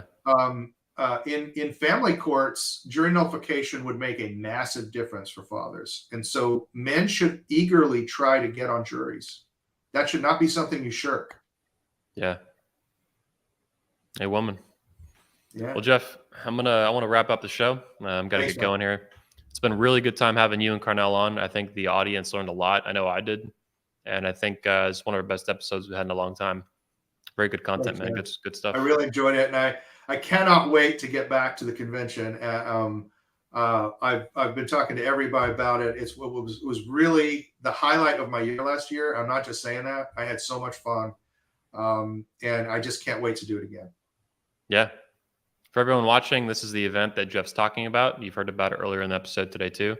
Go to 21studios.com to learn more about the events, get tickets, get all the details and stuff, all the dates and the speakers and all that stuff. We do have events for fathers. That's the blue one. We have events for younger men. Any men really can go to the main event, but it's kind of for men who are not. The blue event's basically for men focused on fatherhood and family issues. The red event is kind of much more a broad scale view, a panoramic view, of being a man and of masculinity. And most men there are bachelors, young and single and stuff. But men of any age attend. And this one, though, is mostly just for fathers. This one is for the ladies. If you're a woman, it's time to deprogram your feminist brainwashing and become great again. Come on out to all the events. Jeff will be most likely speaking at all the events. Last year, you spoke at 2 out of 3. And this year, I think I'm going to have you at all 3. So I'm looking forward to that. Yeah. It'll be fun, man. Can't wait. Yeah. So, Jeff, thanks for your time. Everyone else, thanks for tuning in today. I appreciate your time, your attention, your likes, your subscription, comments, donations. I appreciate it all. Links in the description will be added for Jeff Younger and Carnell Smith to learn about them. And other than that, I'll see you next Saturday on the Redman Group. And happy Father's Day to those of you who are fathers, including you, Jeff. Thank you. So long. Yep.